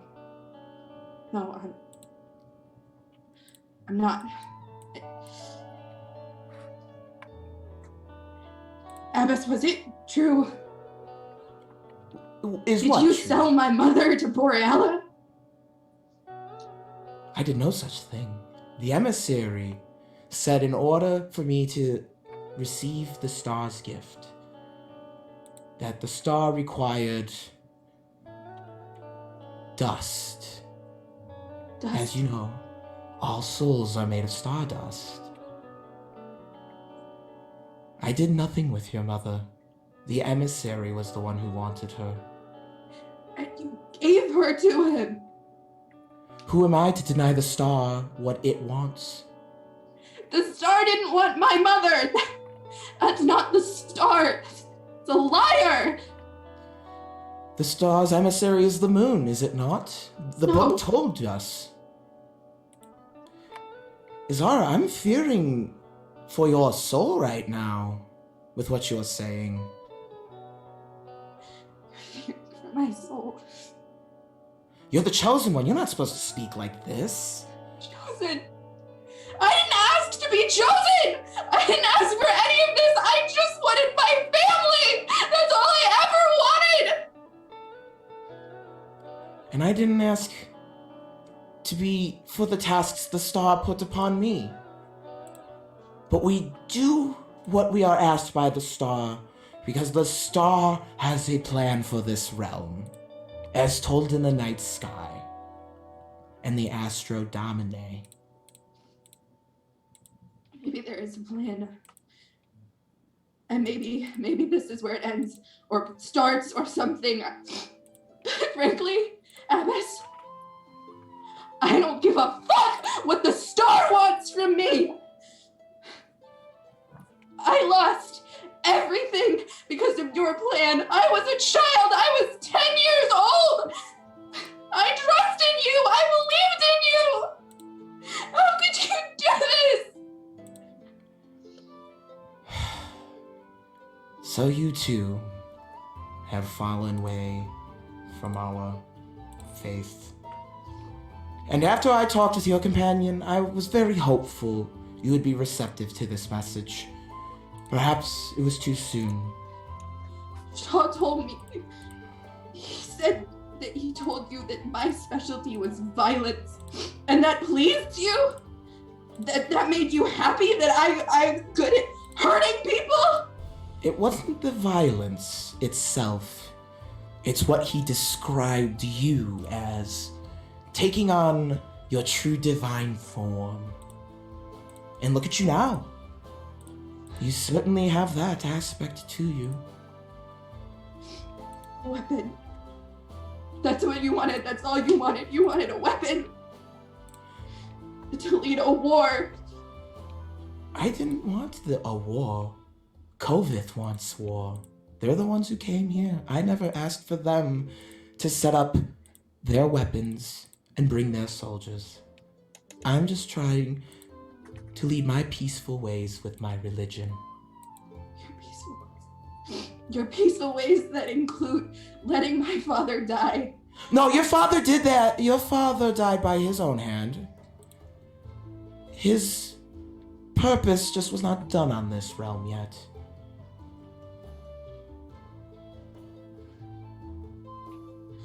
I don't know what to believe anymore. I can't trust a word out of your mouth. You've been lying to me my whole life. I've been telling you what the stars told me.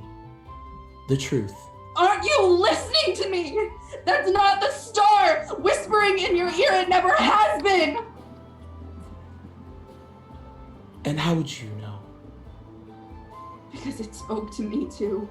It showed me its face. I know it for what it is. And what is it? The Moonlit King. A liar. The Moonlit King's been dead for centuries. Lycus ate him. You're wrong. I saw it with my own eyes. I saw the harm he did. I lost a friend to him. I am sorry to hear of your loss, Ezara. No, you're not. The journey You've been must be taking difficult. things from me forever. Well then, we're done here then. You take your friends and you leave tonight. You should run too. They won't spare We're- you. We're staying. We are comfortable with where our souls lie. Have you Perhaps you explained should.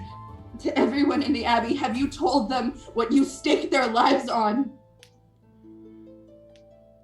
They stake their lives on the same thing I stake my life on, and what you, until just recently, staked your life on. The Astral Star. You've lost your way, Ezara. You make me sick. Get out of my sight. I'm not the one who's lost my way, Abbess. All I ever wanted to do was make you proud. All I ever wanted was a home and a family, and you used me.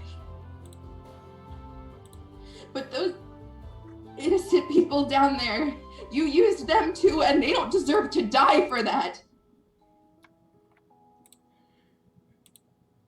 What does deserve have anything to do with this, Ezara? This conflict and struggle is greater than you. It is greater than I. The individual life of you and I, we will live on as starlight in the night sky. I cannot imagine anything more glorious than that. I'm so tired of greater than and less than, of grand purposes. What does grand purpose matter when there are people here and now who are suffering? We have done what we can to aid those who suffer, to ease the journey of life. Not me. Not me. You took a child and you let me hurt so much for so long. And you were glad, you enjoyed it. As I said, leave before I change my mind on being merciful. Your mercy has done very little for me in this life. But if this is how you choose to meet your ends, then fine. But I very much doubt the Astral Star will open its arms to you. We shall see, shall we? As I said, I'm quite comfortable with my position. It's you who should be worried. Perhaps reevaluate yours. You can die comfortable then. And I will join the glory of the night sky. Goodbye, Ezara. You've disappointed me. I think making you proud would have been the worst mistake of my life. And I will leave. All right. We're gonna go to a break after that because I need to recharge. Oh boy. Oh Yeah. boy, how's everyone feeling? That was intense. The Moonlit King's a very weird headspace to be in. I hate that You're- man. Dude! What? Chris. God, like I even messaged Chris. I'm like, dude, you made such a dick. It made So, me really analyze all of my bad guys, and I'm like, wait, am I the bad guy? Oh, Am I the bad? You are the channel BBG, so. True. It checks out. All right, we'll be right back. Yeah, I'm gonna hug myself for a Yeah. moment here. Everybody stretch and hydrate. Yes. Cuddle your pets. You know, I just want to say, if you need a referral, just reach out. Oh my god. Professional. Add Shaw on LinkedIn. You'll get the Shaw's best. Reptar service. Can I put you as a professional reference? Absolutely, Shaw will get it done. You want your religion to think that you're the Messiah? Gotcha. Okay, but I want this ad to like play during our breaks now. All right, we'll be right back. Thank you all for joining us for this emotional journey.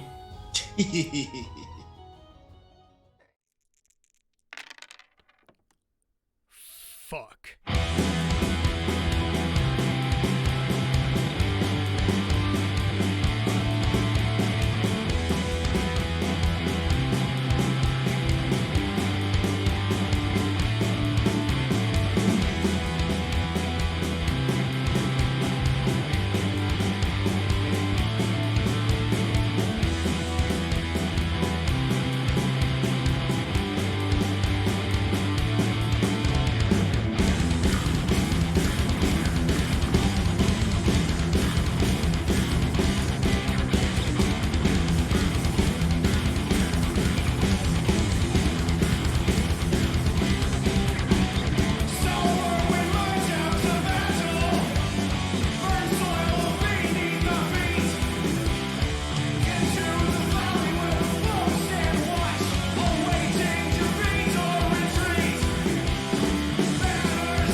And so, our adventurers have come to the end of their quest.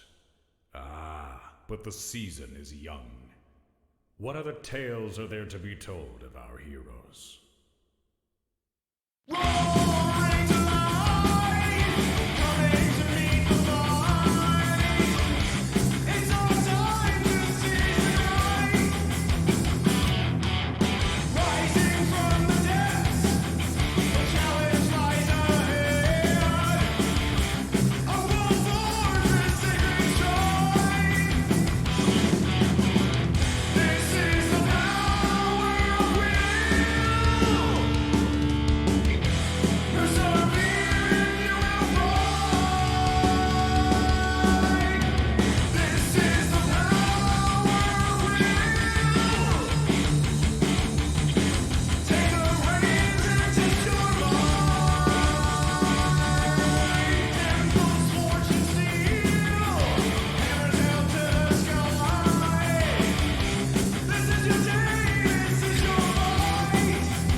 My dear Iris, I do not know if you received my last letter.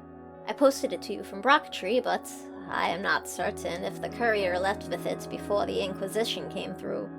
Much has happened since I wrote. I imagine by now you have heard of Brocktree's cleansing by the Inquisition. My companions and I made it away from the town safely, though one of the Inquisitors recognized me first. Hopefully we will not run into more while in the Empire's borders. We traveled north through Old Pashnu towards Brightstar Abbey, meeting a man claiming to be Martin the Pilferer himself. I did not believe him at first, but, well, then I met his sister. My companions and I had a run-in with some fae or some chaos magic. It was a strange fog that turned us all into small woodland creatures. It was the worst, and I can already hear you laughing at me from Ren's Run, so I will not give you the satisfaction of telling you what creature I was forced to be for several days. We pursued the heart acorn we were already searching for, that chaos gem that I wrote you about before. We were told it was at a location called the Never Tree, and a band of creatures offered to help us acquire it from the squirrels that possessed it. What we were not told, however, is that the badger and raccoon who offered us aid were none other than the Moonlight King, who is the very archfey we pursue, along with his apparent ally, a terrible assassin named Oinksbane who nearly killed me the last time we met. I hate to say he nearly killed me once again. But he has also fled each time we have faced one another, so I am gratified to know he has some fear of my abilities. Unfortunately, the Moonlight King fled as well, taking the heart acorn we seek with him. He seemed to have a particular interest in Ezara, and a familiarity with her mother. Between that and the favings that Ezara has developed, I think there's much that Ezara never got to learn about her family lineage. I sympathize deeply. I have had the honor of meeting Artemis, the daughter of Marlfax and Celody. Of course, I do not worship either deity personally, but you know my guardians are devout to Marlfax. I have always appreciated his role in our plane, and it was truly a privilege to meet his child. Even more of a privilege to meet her on the battlefield and survive to tell of it. She is the one who felled Stars of Emerald, the companion to this band, who I have rather replaced.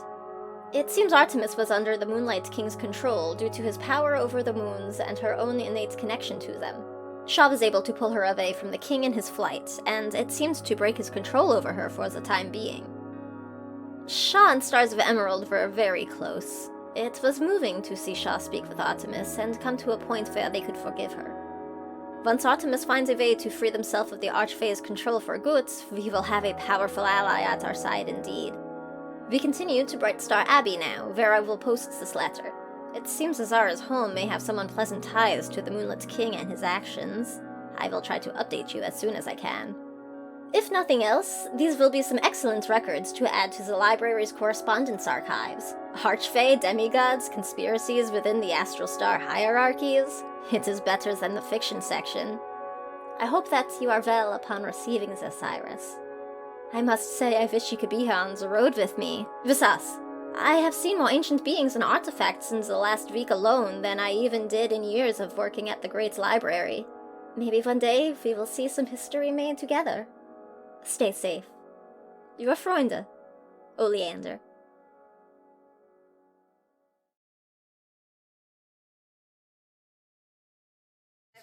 Oh, we're live. Okay, I was actually gonna note this. Not everyone in the Astral Star faith sucks. That the Abbey is very much an extremist, fundamentalist subgroup within the greater religion. Because I just want to note that for people in the audience, because it's a very large religion in this setting. And I don't want us all chanting for everyone's death when we run into anyone who's just like, praise be the star. Anyway, welcome back. Yeah, if you are just getting here, it was very emotional.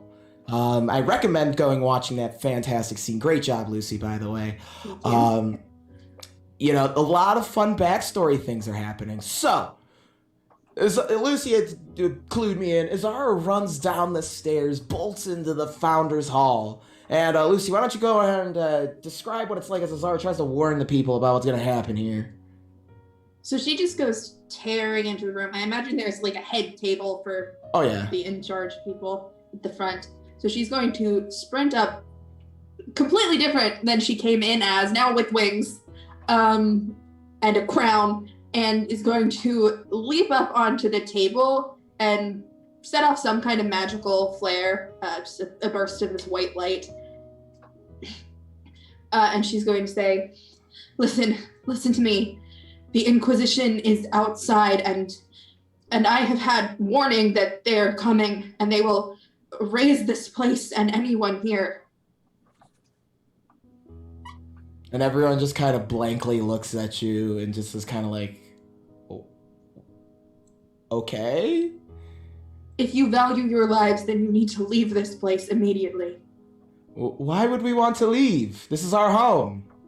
We've done nothing wrong. The Inquisition does not care. They slaughter those who have committed treason or heresy, and even those who have just been near it indiscriminately. You must go. The star will take care of us. No, not now, not here. You have to go. The star cannot fight an army on your behalf. And like everyone's just kind of like horrified gasps, and as Ezara seems to be losing her religion in front of everybody.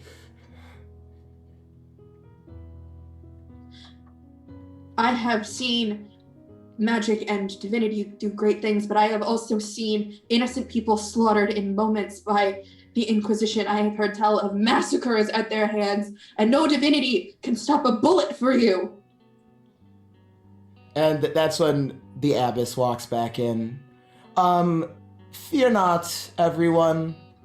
Ezara will be taking her leave. She's not feeling well right now. And she kind of like gestures to have two burly members of the order kind of begin pushing you out.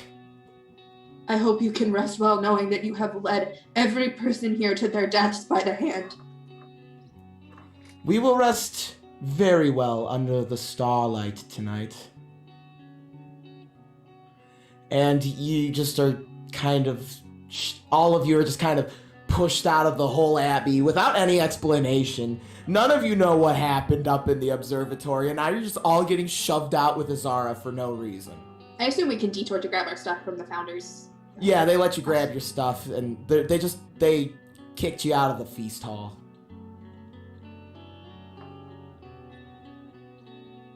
Zara, what is going on?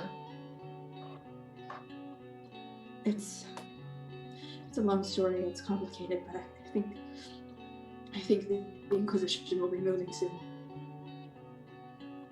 Yeah? Here.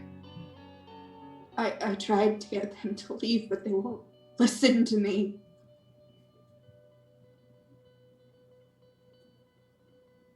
Let's get the fuck out of here then. Well, we can't just go. There are children in there. What's going on? You look different. Yeah, good look, by the way. How did it go? Poorly, thank you, Shaw. I will grab the crown I'm wearing and just throw it onto the ground. Okay. So you're still in Fey Ezara form? I assumed so. Yeah, you will be until you leave, the vicinity of the abbey. Well, if you want, I could go talk to Talia again. I'm sure it's just a misunderstanding. I don't think that is needed, Shaw. Won't work. She's content to let the Inquisition strike her down. Well, then we definitely do not want to be on this side of the Abbey's walls when they come.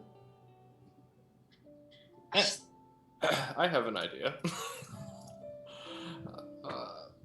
Oleander, how much pull does your name mean for the Inquisitors? Any pull it has would not be good. Right, exactly. So what if we said, oh my god, is that Oleander over there? And we just booked it. You think they'd follow us? Perhaps, I do not think that all of them would follow us. It's certainly not a long-term solution. I feel like I could take a few Inquisitors, but... Alright, I feel like I'm 4 steps behind here. What exactly is the problem? What's going on? The Abbess has committed heresy, and the Inquisition will kill her and everyone in this abbey for it. You remember what happened at Rocktree? Oh yeah, we had to run pretty far. So those same folks coming to kill everybody over here? The unit that is here is not the same group that was at Brocktree. The leader of this unit is Carnifex von Zeppenstein, and he's known for being as fair as an Inquisitor can get. Which isn't to say very. He sort of ruined my life. So, if he is here, that is really not ideal, but it means we might have a chance at least to get away. Maybe even help some others escape if we wanted to. I warned them. I told them to go, and they said the star would protect them. Oh, hell. That's you religious folks, I swear to God.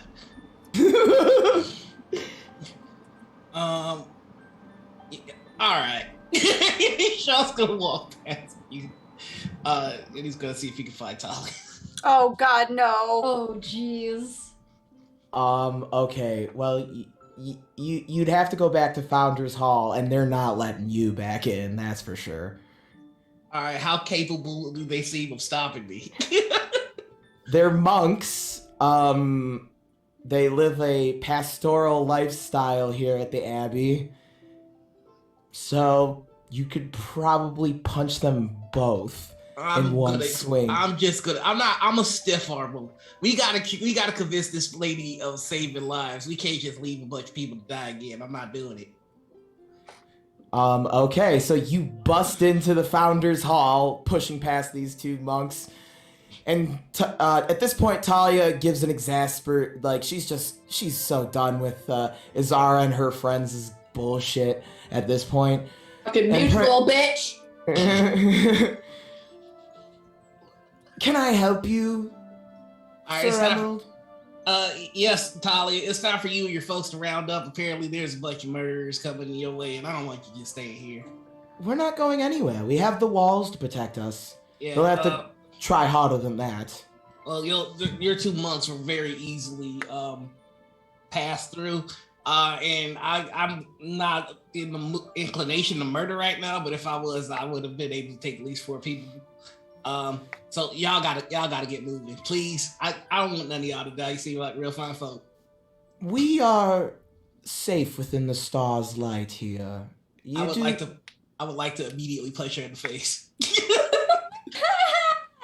You go up and you just sock Talia's songs. Did the star save you from that? You are not nearly as safe as you think you are, and I was holding back. So it's time for you and your folks to pack up because we gotta go before you get killed. She looks up at the bloody lip, and everyone in the abbey surrounds her like a herd of ox protecting their young. And begin there's too many of them for you to try and push through. Yeah, he's not trying to be violent at this point. He's like, y'all have got to go because you're going to die if you stay. And you seem like fine folk, and I hate to see you die. So we've got to go. And that's when Talia will be like, all right, fine. If anyone wants to heed the words of this violent brute, then go with him and the apostate Ezara, who was once our chosen, but has since fallen sway to the temptations of the Fae. If I may add on to that. Yes!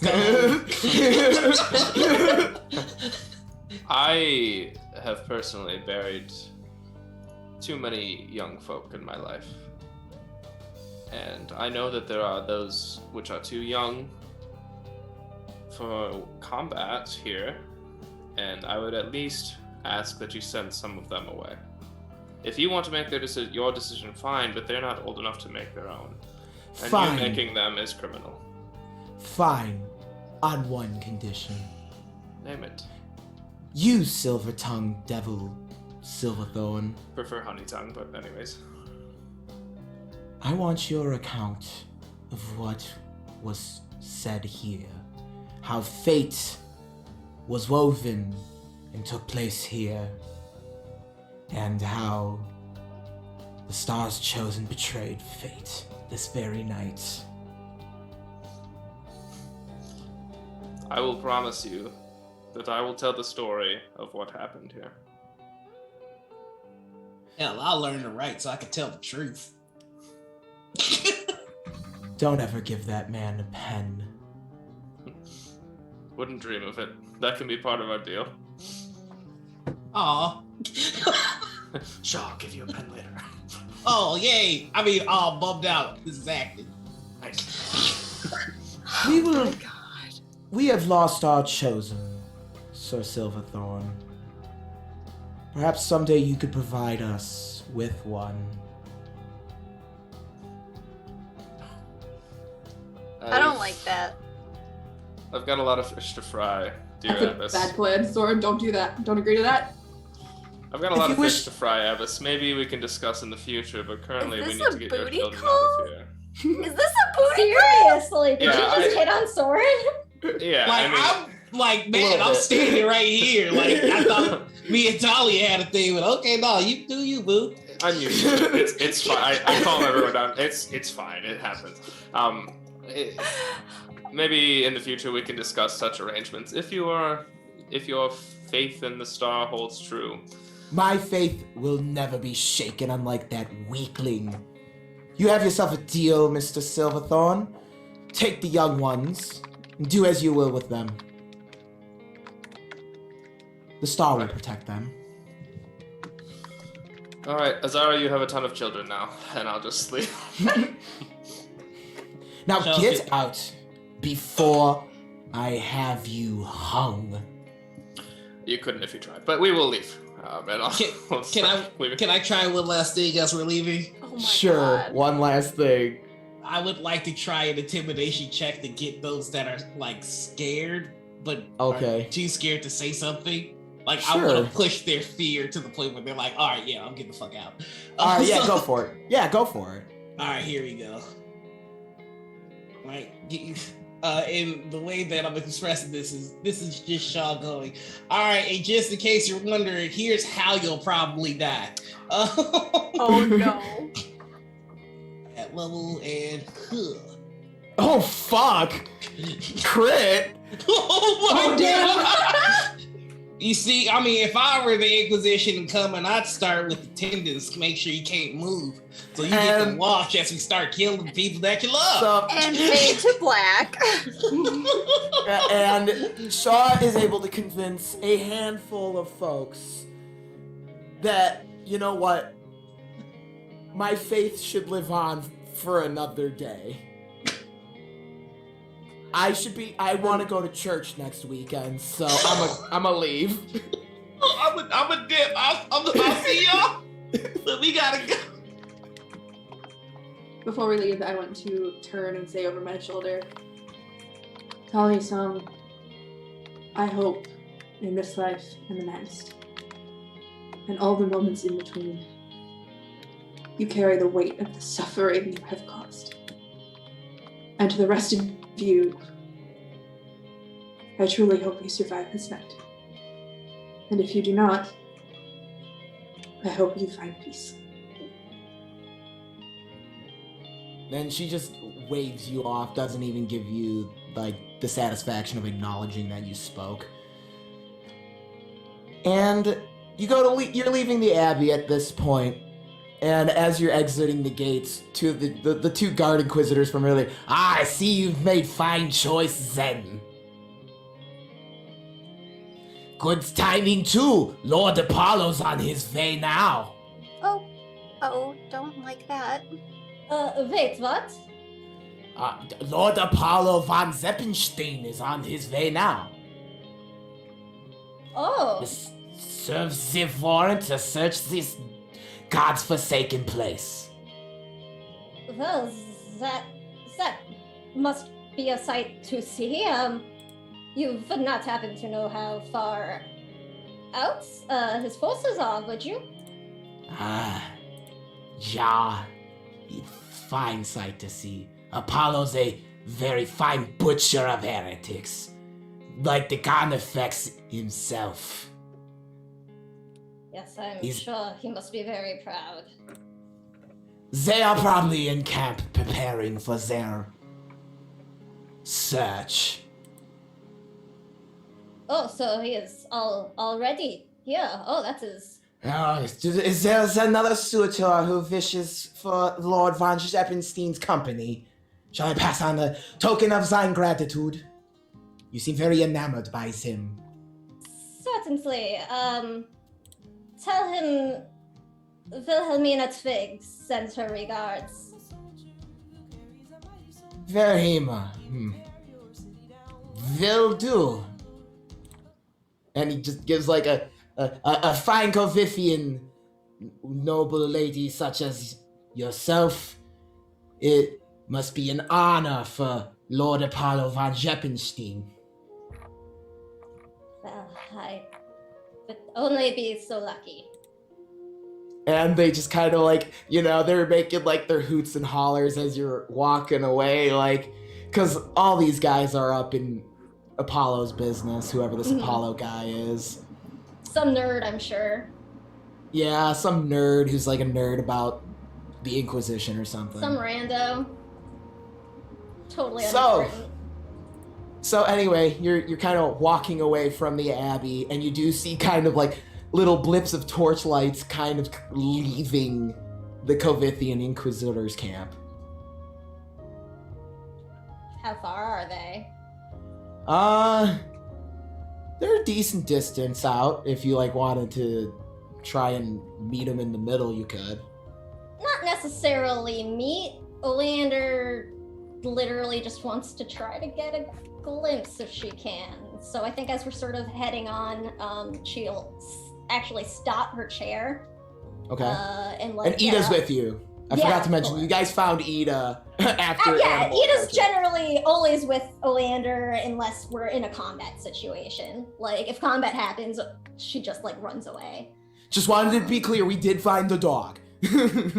Yeah, we took the dog that I need to help me walk.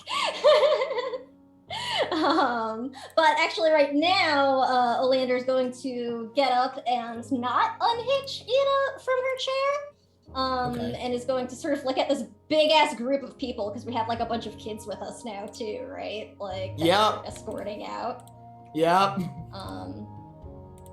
I am going to just go take a look a little bit closer at the forces, you know, make sure there's nobody branching off to come after Arve, see if I could get some numbers, that sort of thing. I will catch up with everybody.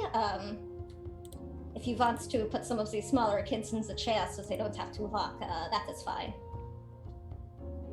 Alright, you gonna be okay? Oh, yeah, I'm sure it's fine. I just need to take a look at something. Alright, well, call us if you need us. I can't talk today. Reptar! So we'll be fine. Oleander, like Death's shadow, you kind of heading to the brush and the foliage on the side of the road. It's like really tall grass and wildflowers. It's really easy to like hide in there.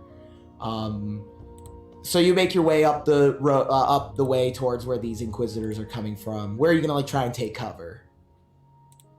If we're in like a wooded area, I'm gonna be sticking to, you know, like a handful of, you know, trees or yards away, like pretty much just far enough that, you know, I could probably recognize who I'm looking for. Okay. So the Inquisitors are like closer than I need to be, yeah. you're the perfect distance. The Inquisitors are marching. Some of them are singing singing songs. They have some chants and whatnot, specifically designed around their little nickname, the Emperor's Hammer. And that's when you see the Inquisitor leading them has a large maul, like a war maul, like held across the shoulder, and one end of the maul is like shaped like a spiked sun. And then the other side of the maul is like shaped like the moon, so it's got like an axe end on the head on the other side of it. And he has like, you know, the typical respirator gas mask covered helmet, but he takes it off for a moment and you recognize him immediately. He's got features that sparkle in the moonlight. You know, as he kind of takes his helmet off for a moment, he's got this long silver hair that just kind of cascades down the red robes he's wearing. And on his shoulder, he's got like a flag in there bearing his father's symbol, signifying him as the commander of this little detachment. And he kind of turns around to the Inquisitors. And he's like, "All right, men, we're not here to have games and just slaughter. We're here to do a job, and that is to investigate this abbey's role in what happened around here. We are looking for anything fey, occult." And he just starts, you know, listing off this god, that god, blah, blah, blah. But he's just as you remember him, though. He is just exactly as you remember him, just older now. Oh, okay. Oleander doesn't move, and just sort of stays there until they're past. And as he turns around the walkway, while his helmet and gas mask are still off, it's almost as if he looks into the trees because he hears like an animal near you. And when you're frozen, it's almost as if your eyes meet for a second, but he turns and keeps walking. Here's a crow in the trees above. Yeah, there was like a crow. Yeah, so Oleander just sort of stands there for several minutes, like breathing heavily, and She actually spends a few moments just letting herself cry as the torches get further away, and then will turn to start making her way back towards everybody, which takes her a little bit longer. She was hustling to catch up with the Inquisitors, but she's kind of dragging her feet now. The adrenaline rush is over, and now she's just sad. I get that. The closest settlement would be Pawmeld. That'd be probably the easiest place to take these wayward souls. And as you begin putting your distance between the Abbey and yourself, you hear cannons go off in the distance. And you watch as the skylight lights up with, incineration type shells just going off in the sky. Basically Ezara signaling, doubles over. signaling they found heresy.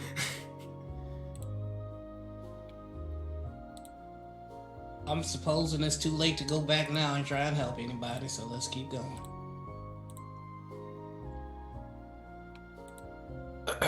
Well, Soren, while we're walking, is gonna find the kid that just is the most like him. Just like kind of a pill, picking on everybody. What should we name this kid? Help me name this kid, someone. It's Chris. I'm not naming the kid Chris. Do it. No, I'm not doing that.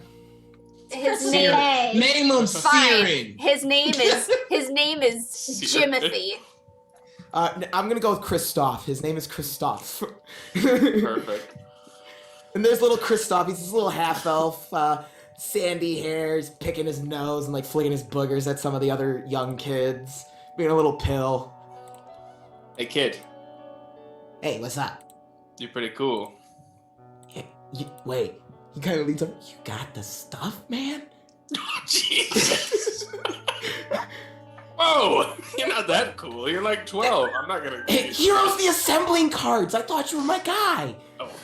The counterfeit guy, you know? Yeah, that's where my head jumped to.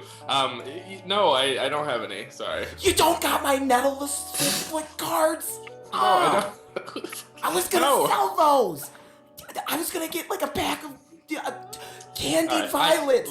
Look, kid. I came over here to be cool and kind of take your mind off the whole situation, and now I just feel attacked. You did actually help, sir. Thanks. Yeah, no problem. You're pretty cool. Yeah, you're cool too. We should play cards sometime. Yeah, and we should throw sharp objects at things.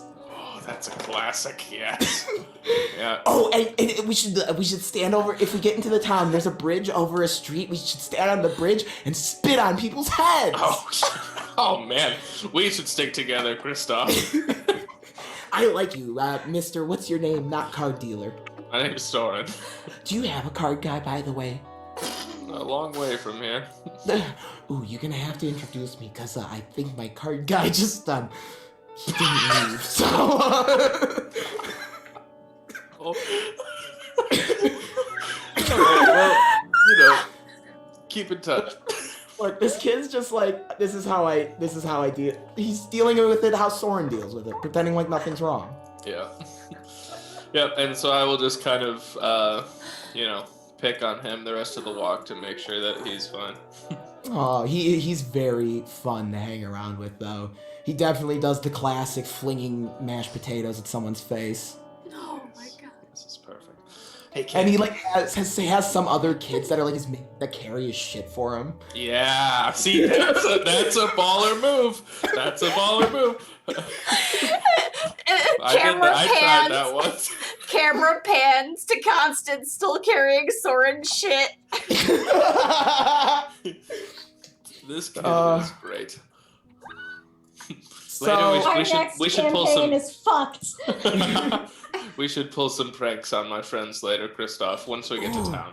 What you thinking? What you thinking? Whoopee cushion? Like, what we talking here? We got to pull out all the stops. I will say that some of them are a little emotional, so maybe we wait like a day. And then so no pants weasels. No pants weasels. No pants. That's illegal. You know that. Damn it. Wait, what if we got a kangaroo here? That, my friend, could be interesting. I always wanted to know what the inside of a kangaroo's pouch was. Like, All it right. sounds snuggly, and I could use it. What the fuck are you doing, Gino? We should try that. The kid gets a really sad look in his eyes. It's kind of like the gravity of the situation's kind of starting to weigh on him. Yeah, I mean, we could definitely pursue kangaroos. I know I have a kangaroo guy too. Mr. Cool Man. Yeah, that's me. Yep. Where's your mom and dad? That's a good question. Because my mom and dad stayed with the card guy, so yeah. My dad is a really good guy, and I hope to be like him someday. And he is not far from here. If you don't think he's far from here, and I think that lesson you should take with your parents as well. okay, yeah. I'm gonna miss them. They didn't want to leave. They felt like, I always thought the classes about the star were really boring, but my parents were really into them. They are really boring. I'll just be honest with you, and your parents made their decision, and now you get to make yours, I guess. I don't really know how to put that. And Soren is just naturally not that great with kids, so this is him just kind of like not being a persuasive person. So, are you Lady Ezara's boyfriend then? Nope. Just good friends. And he turns to one of the other kids. That'll be $5. I will say that maybe you have a shot with her when you grow up. That's what I'll say. Ayo. And he looks to like his friends and is just like, told you. You gotta remember, Ezara is like a fucking celebrity amongst these. Like, she's all of their heroes. So Yeah, that's the only reason I said it. Yeah, so no, we're all just friends. We call ourselves the Caravan, and we travel around. There are a lot of 10s in the group, though, I will say. So you never know what's gonna happen. That'd cramp my style, man. There can only be one 10. Yeah. Well, I once felt like that too, wise young child, but I recently found that there are room for multiple 10s in one pack, because together you make a 50. Take that wise lesson. I shall ponder your words. Can I call you Uncle Soren? Yeah, you can, buddy. Sweet. Hey, Uncle Soren, he like gets out a slingshot and like shoots it towards Constance. Nice shot. Oh, Constance falls over, spills all She of fell? Wait, spills Kristoff, all she's carrying my stuff. No. Yep, she just spills all of Soren's crap all over the place. All right. Instant karma. All right, nephew, you're cleaning that up. Constance falls and the first thing he says is my stuff!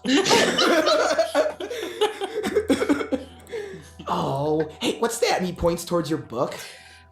Oh, it's a book. I'll read you a story sometime. Ooh, what kind of stories are in it? Actually, you know what? Little thought experiment, and I'll unchain it for him. Can you read this? No, what the fuck's it supposed to say? Okay, nothing. Yeah, you'll get it when you're older, maybe. That's what Mom and Dad always said. Yeah, well, that's what Uncle Soren's gonna tell you too. Oh. So wait, am I supposed to be like going with you then? Where are you going? I don't want to stay with these losers. He points towards the rest of them. I don't blame you. These are a bunch of nose pickers. I gotta agree with you there. Yeah, I mean, you could. I'm gonna roll a dice for this. Oh no. Oh, there you go. Dice don't lie. Yeah, I mean, you could go back to my hometown. I've got a quite extensive family that you could meet someday. Yeah, when you you're said older. your dad's not far, right? Yeah, I think. What town are we going to, Alex? Pawmeld. Okay. I don't think that my time in Pawmeld will be very long, but I'll come get you on the way back through or something. Oh, okay. Well, when you make sure you bring some heroes cards with you, all right? I will do that. And the kid slaps the $5 he won in his bet in your hands. So 5 silver pieces. Oh yeah, okay. I'll buy you something fun from a faraway town with this. You're the best, man. You got it. Did Soren just adopt Bart Simpson? Oh my I think god. that's what just happened. Well, I wanted one of them, you know? The abbess said I had to make a clairvoyant, so...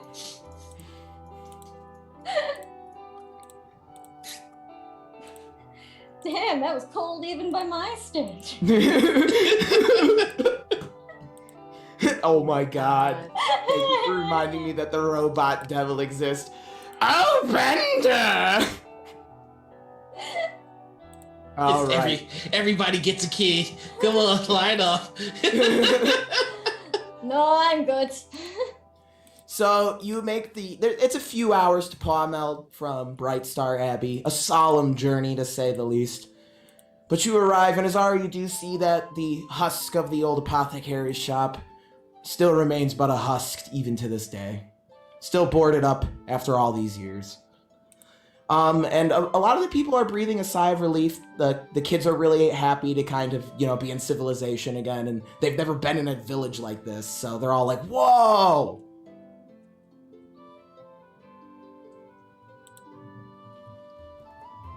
I have no idea what to do with these children now that we're here.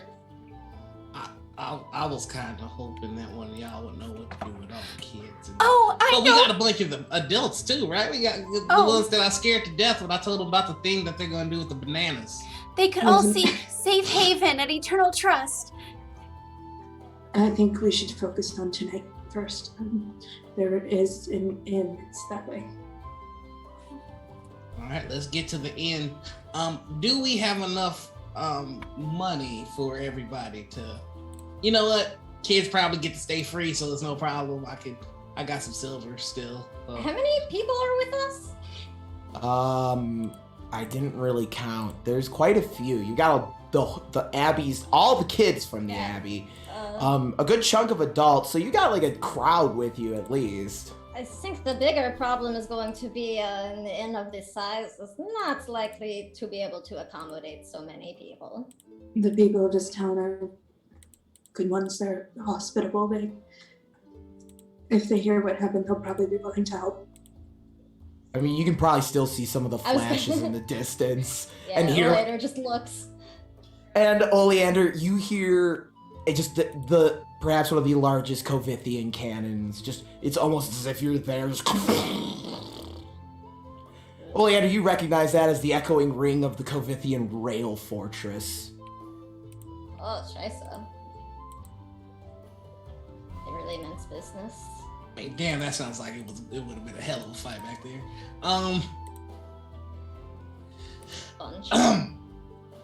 Not the time, right? Understood. We go to town, and I'm sure that we could all bunk up, like maybe 5 people to a room or something like that. And as you look around, people are already finding shelter under random villagers' roofs as people are coming out and watching this crowd, and they're hearing the guns go off in the distance. The folk here are putting 2 and 2 together and are kind of already recognizing what's going on as you're trying to figure out what do we do. I told you, good people in this town.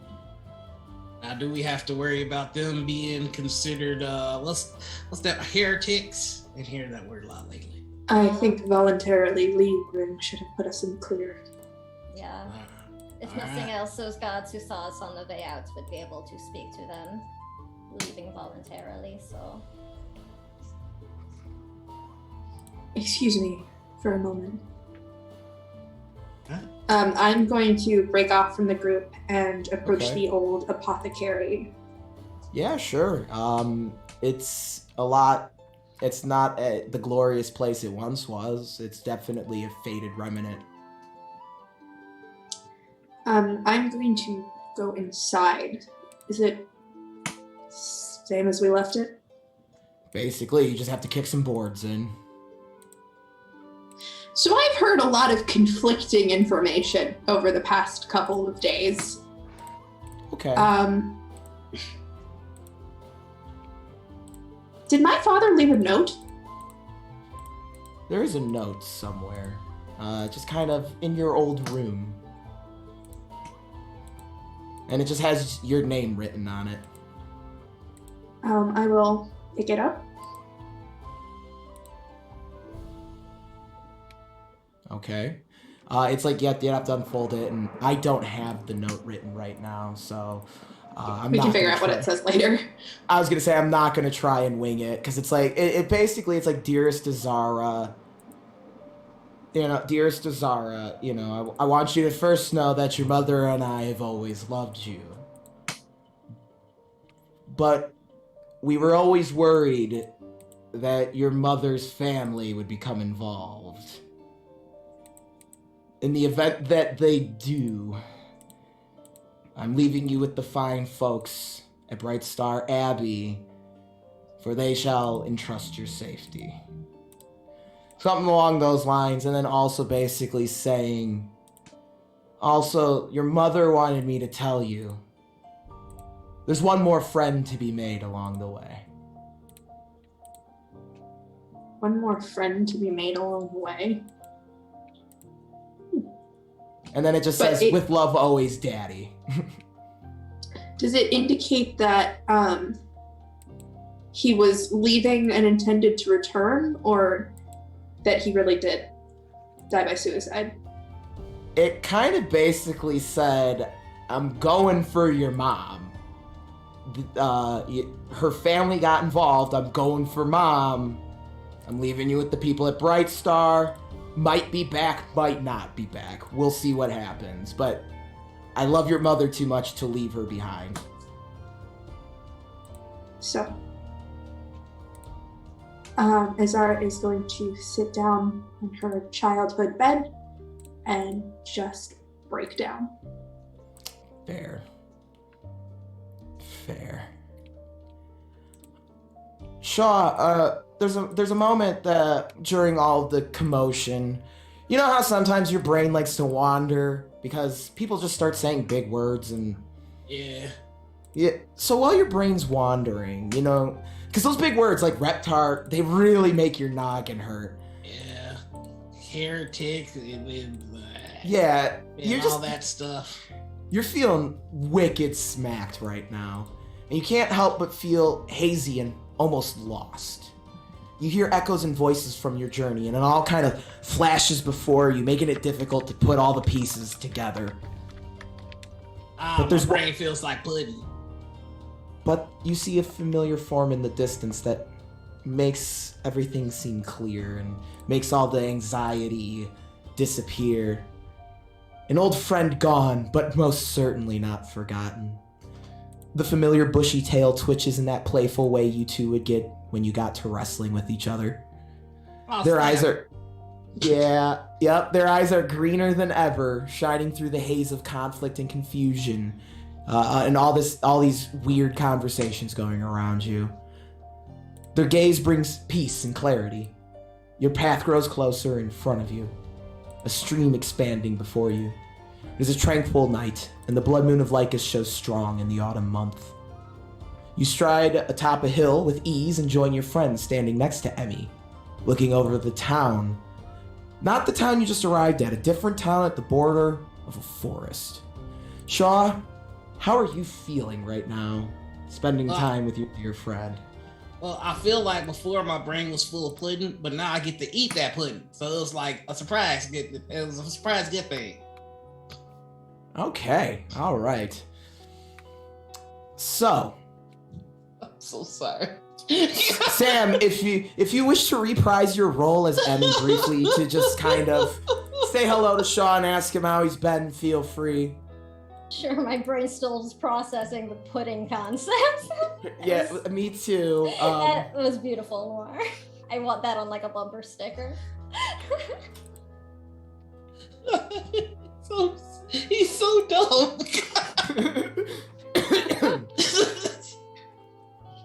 You okay, my friend? It looks like you feel like a bowl of pudding or something. I was just thinking about pudding, and now Really? now it's like I'm eating the pudding. It's a good time all the way around. How you been? Well, I am okay. I'm busy. But how are you?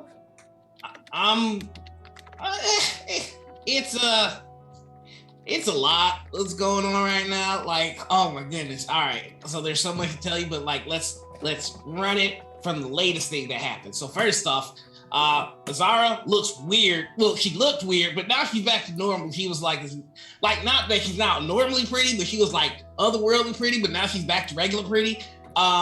It's also powerful sad right now because I don't exactly know. I wasn't really paying attention. I know that a bunch of her people are dying, and I'm like, that's no good. But I got to save them a bunch by telling them about different torture techniques that you can do with fruits. And then we got a bunch of kids. I think Sora's gonna adopt a baby, and I don't know how I feel about that. Oh, right. And also, like, I talked to Constance's like brother, and I was like, what's up? And he was like, what's up? And then we're cool now, and like I might change my name again to, oh, by the way, I changed my name so that it has your last name. I'm talking a lot, but I'm gonna be Brother Murder Emerald. It'll be cool. And then he finally takes a breath. Emma is just beaming at you the whole time, just that very usual comfortable huge ear-to-ear like smile, just like nodding along as you ramble, like actively listening, you know, like you can tell she's not just humoring you, she's genuinely enjoying hearing your word vomit. Hi, you are keeping so busy and doing so many wonderful things. I'm very proud of all of the things you are doing with these friends of ours. Look, I don't know if you heard me when I said it because you were dead. Wait, can you see everything I do now that you're dead? You know what? That's weird. I don't want to know the answer to that. But I kind of do, but I kind of don't. Anyway, I told you, dead you, well, you, because you're alive. Kinda? I don't know. But I promise. Yeah, it's very weird. I don't understand the concept of life and death now that I think about it. That's way too big a sandwich for me to eat by myself. So, What? Don't make me think. Well, I guess what I'm trying to say is I promised that I'll take care of your caravan, and I did, and it grew too big. I don't know if I can protect all these babies, but I'm gonna try though. I do see that the numbers you are traveling with is quite a lot for tonight, at least. Yeah. I don't think you will need to worry about all of these people for, too long. Most of them will probably want to stay here close to where they are from. Yeah, I hope so, because I was like, oh man, like I said I'd take care of a caravan, but that is like a big old caravan, and like I don't know how to change diapers. I'm real scared about that if it comes up. All right, and here's where I'm going to interject in here. Speaking of the... Took long enough. The segue is changing diapers. I want to see where this goes. Speaking of the caravan growing is when Emmy will give you a nuzzle, their neck thrumming with that purr that you grew to know so very well in life. There's the smell of high-quality tuft leaf and catnip that overtakes the air around you as they get closer to you. They produce that compass that they left you and place it down, inviting you to sit next to them. And the compass is pointing forward down the hill and toward the forest in the tranquil night sky. And you are reminded, hanging there is the blood moon of Lycus over the forest and town. And between the forest and town roams a wolf with dark purple fur and bright amber eyes. And that's when your vision ends and you're just kind of sitting in the middle of the street with your compass out. Anyone who's looking at you is like, what the fuck? But in your hand, you notice there's a thick piece of fabric, as Emmy's style is always fabric, with a harlequin pattern in diamonds, forest green and black. And that's where we will end tonight's episode. Also a joint. And also a joint.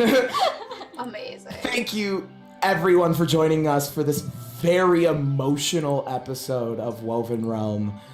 I don't have anything. I'm out. I'm tapped out. Just check out our shit. Chromatic on Pelgrane Press. Yeah, I think we're live on Sunday with Is This an Education? I'm pretty sure they're back this week, so Yeah, check that out for somebody I've missed. All right, I'm gonna be mean, and I'm just gonna say, you should check out everyone's stuff here. I'm sorry, I'm tired. My brain's done. They all We have do. everybody linked in the cast, so you can find everybody's links and socials in the chat. And these are all wonderful folks. I love gaming with them every Wednesday. Wednesdays is like the one night on the week nights that I look forward to because of these folks. Because we tell really cool stories, and you should check them out. Anyway, we can go raid some friends. I'll figure out who here in a second, but thank you everyone for joining us. This has been WovenRealm. Next week we'll be back and emotionally recharged. Maybe. Thank you, everybody. All right. Bye. Bye. I wish I had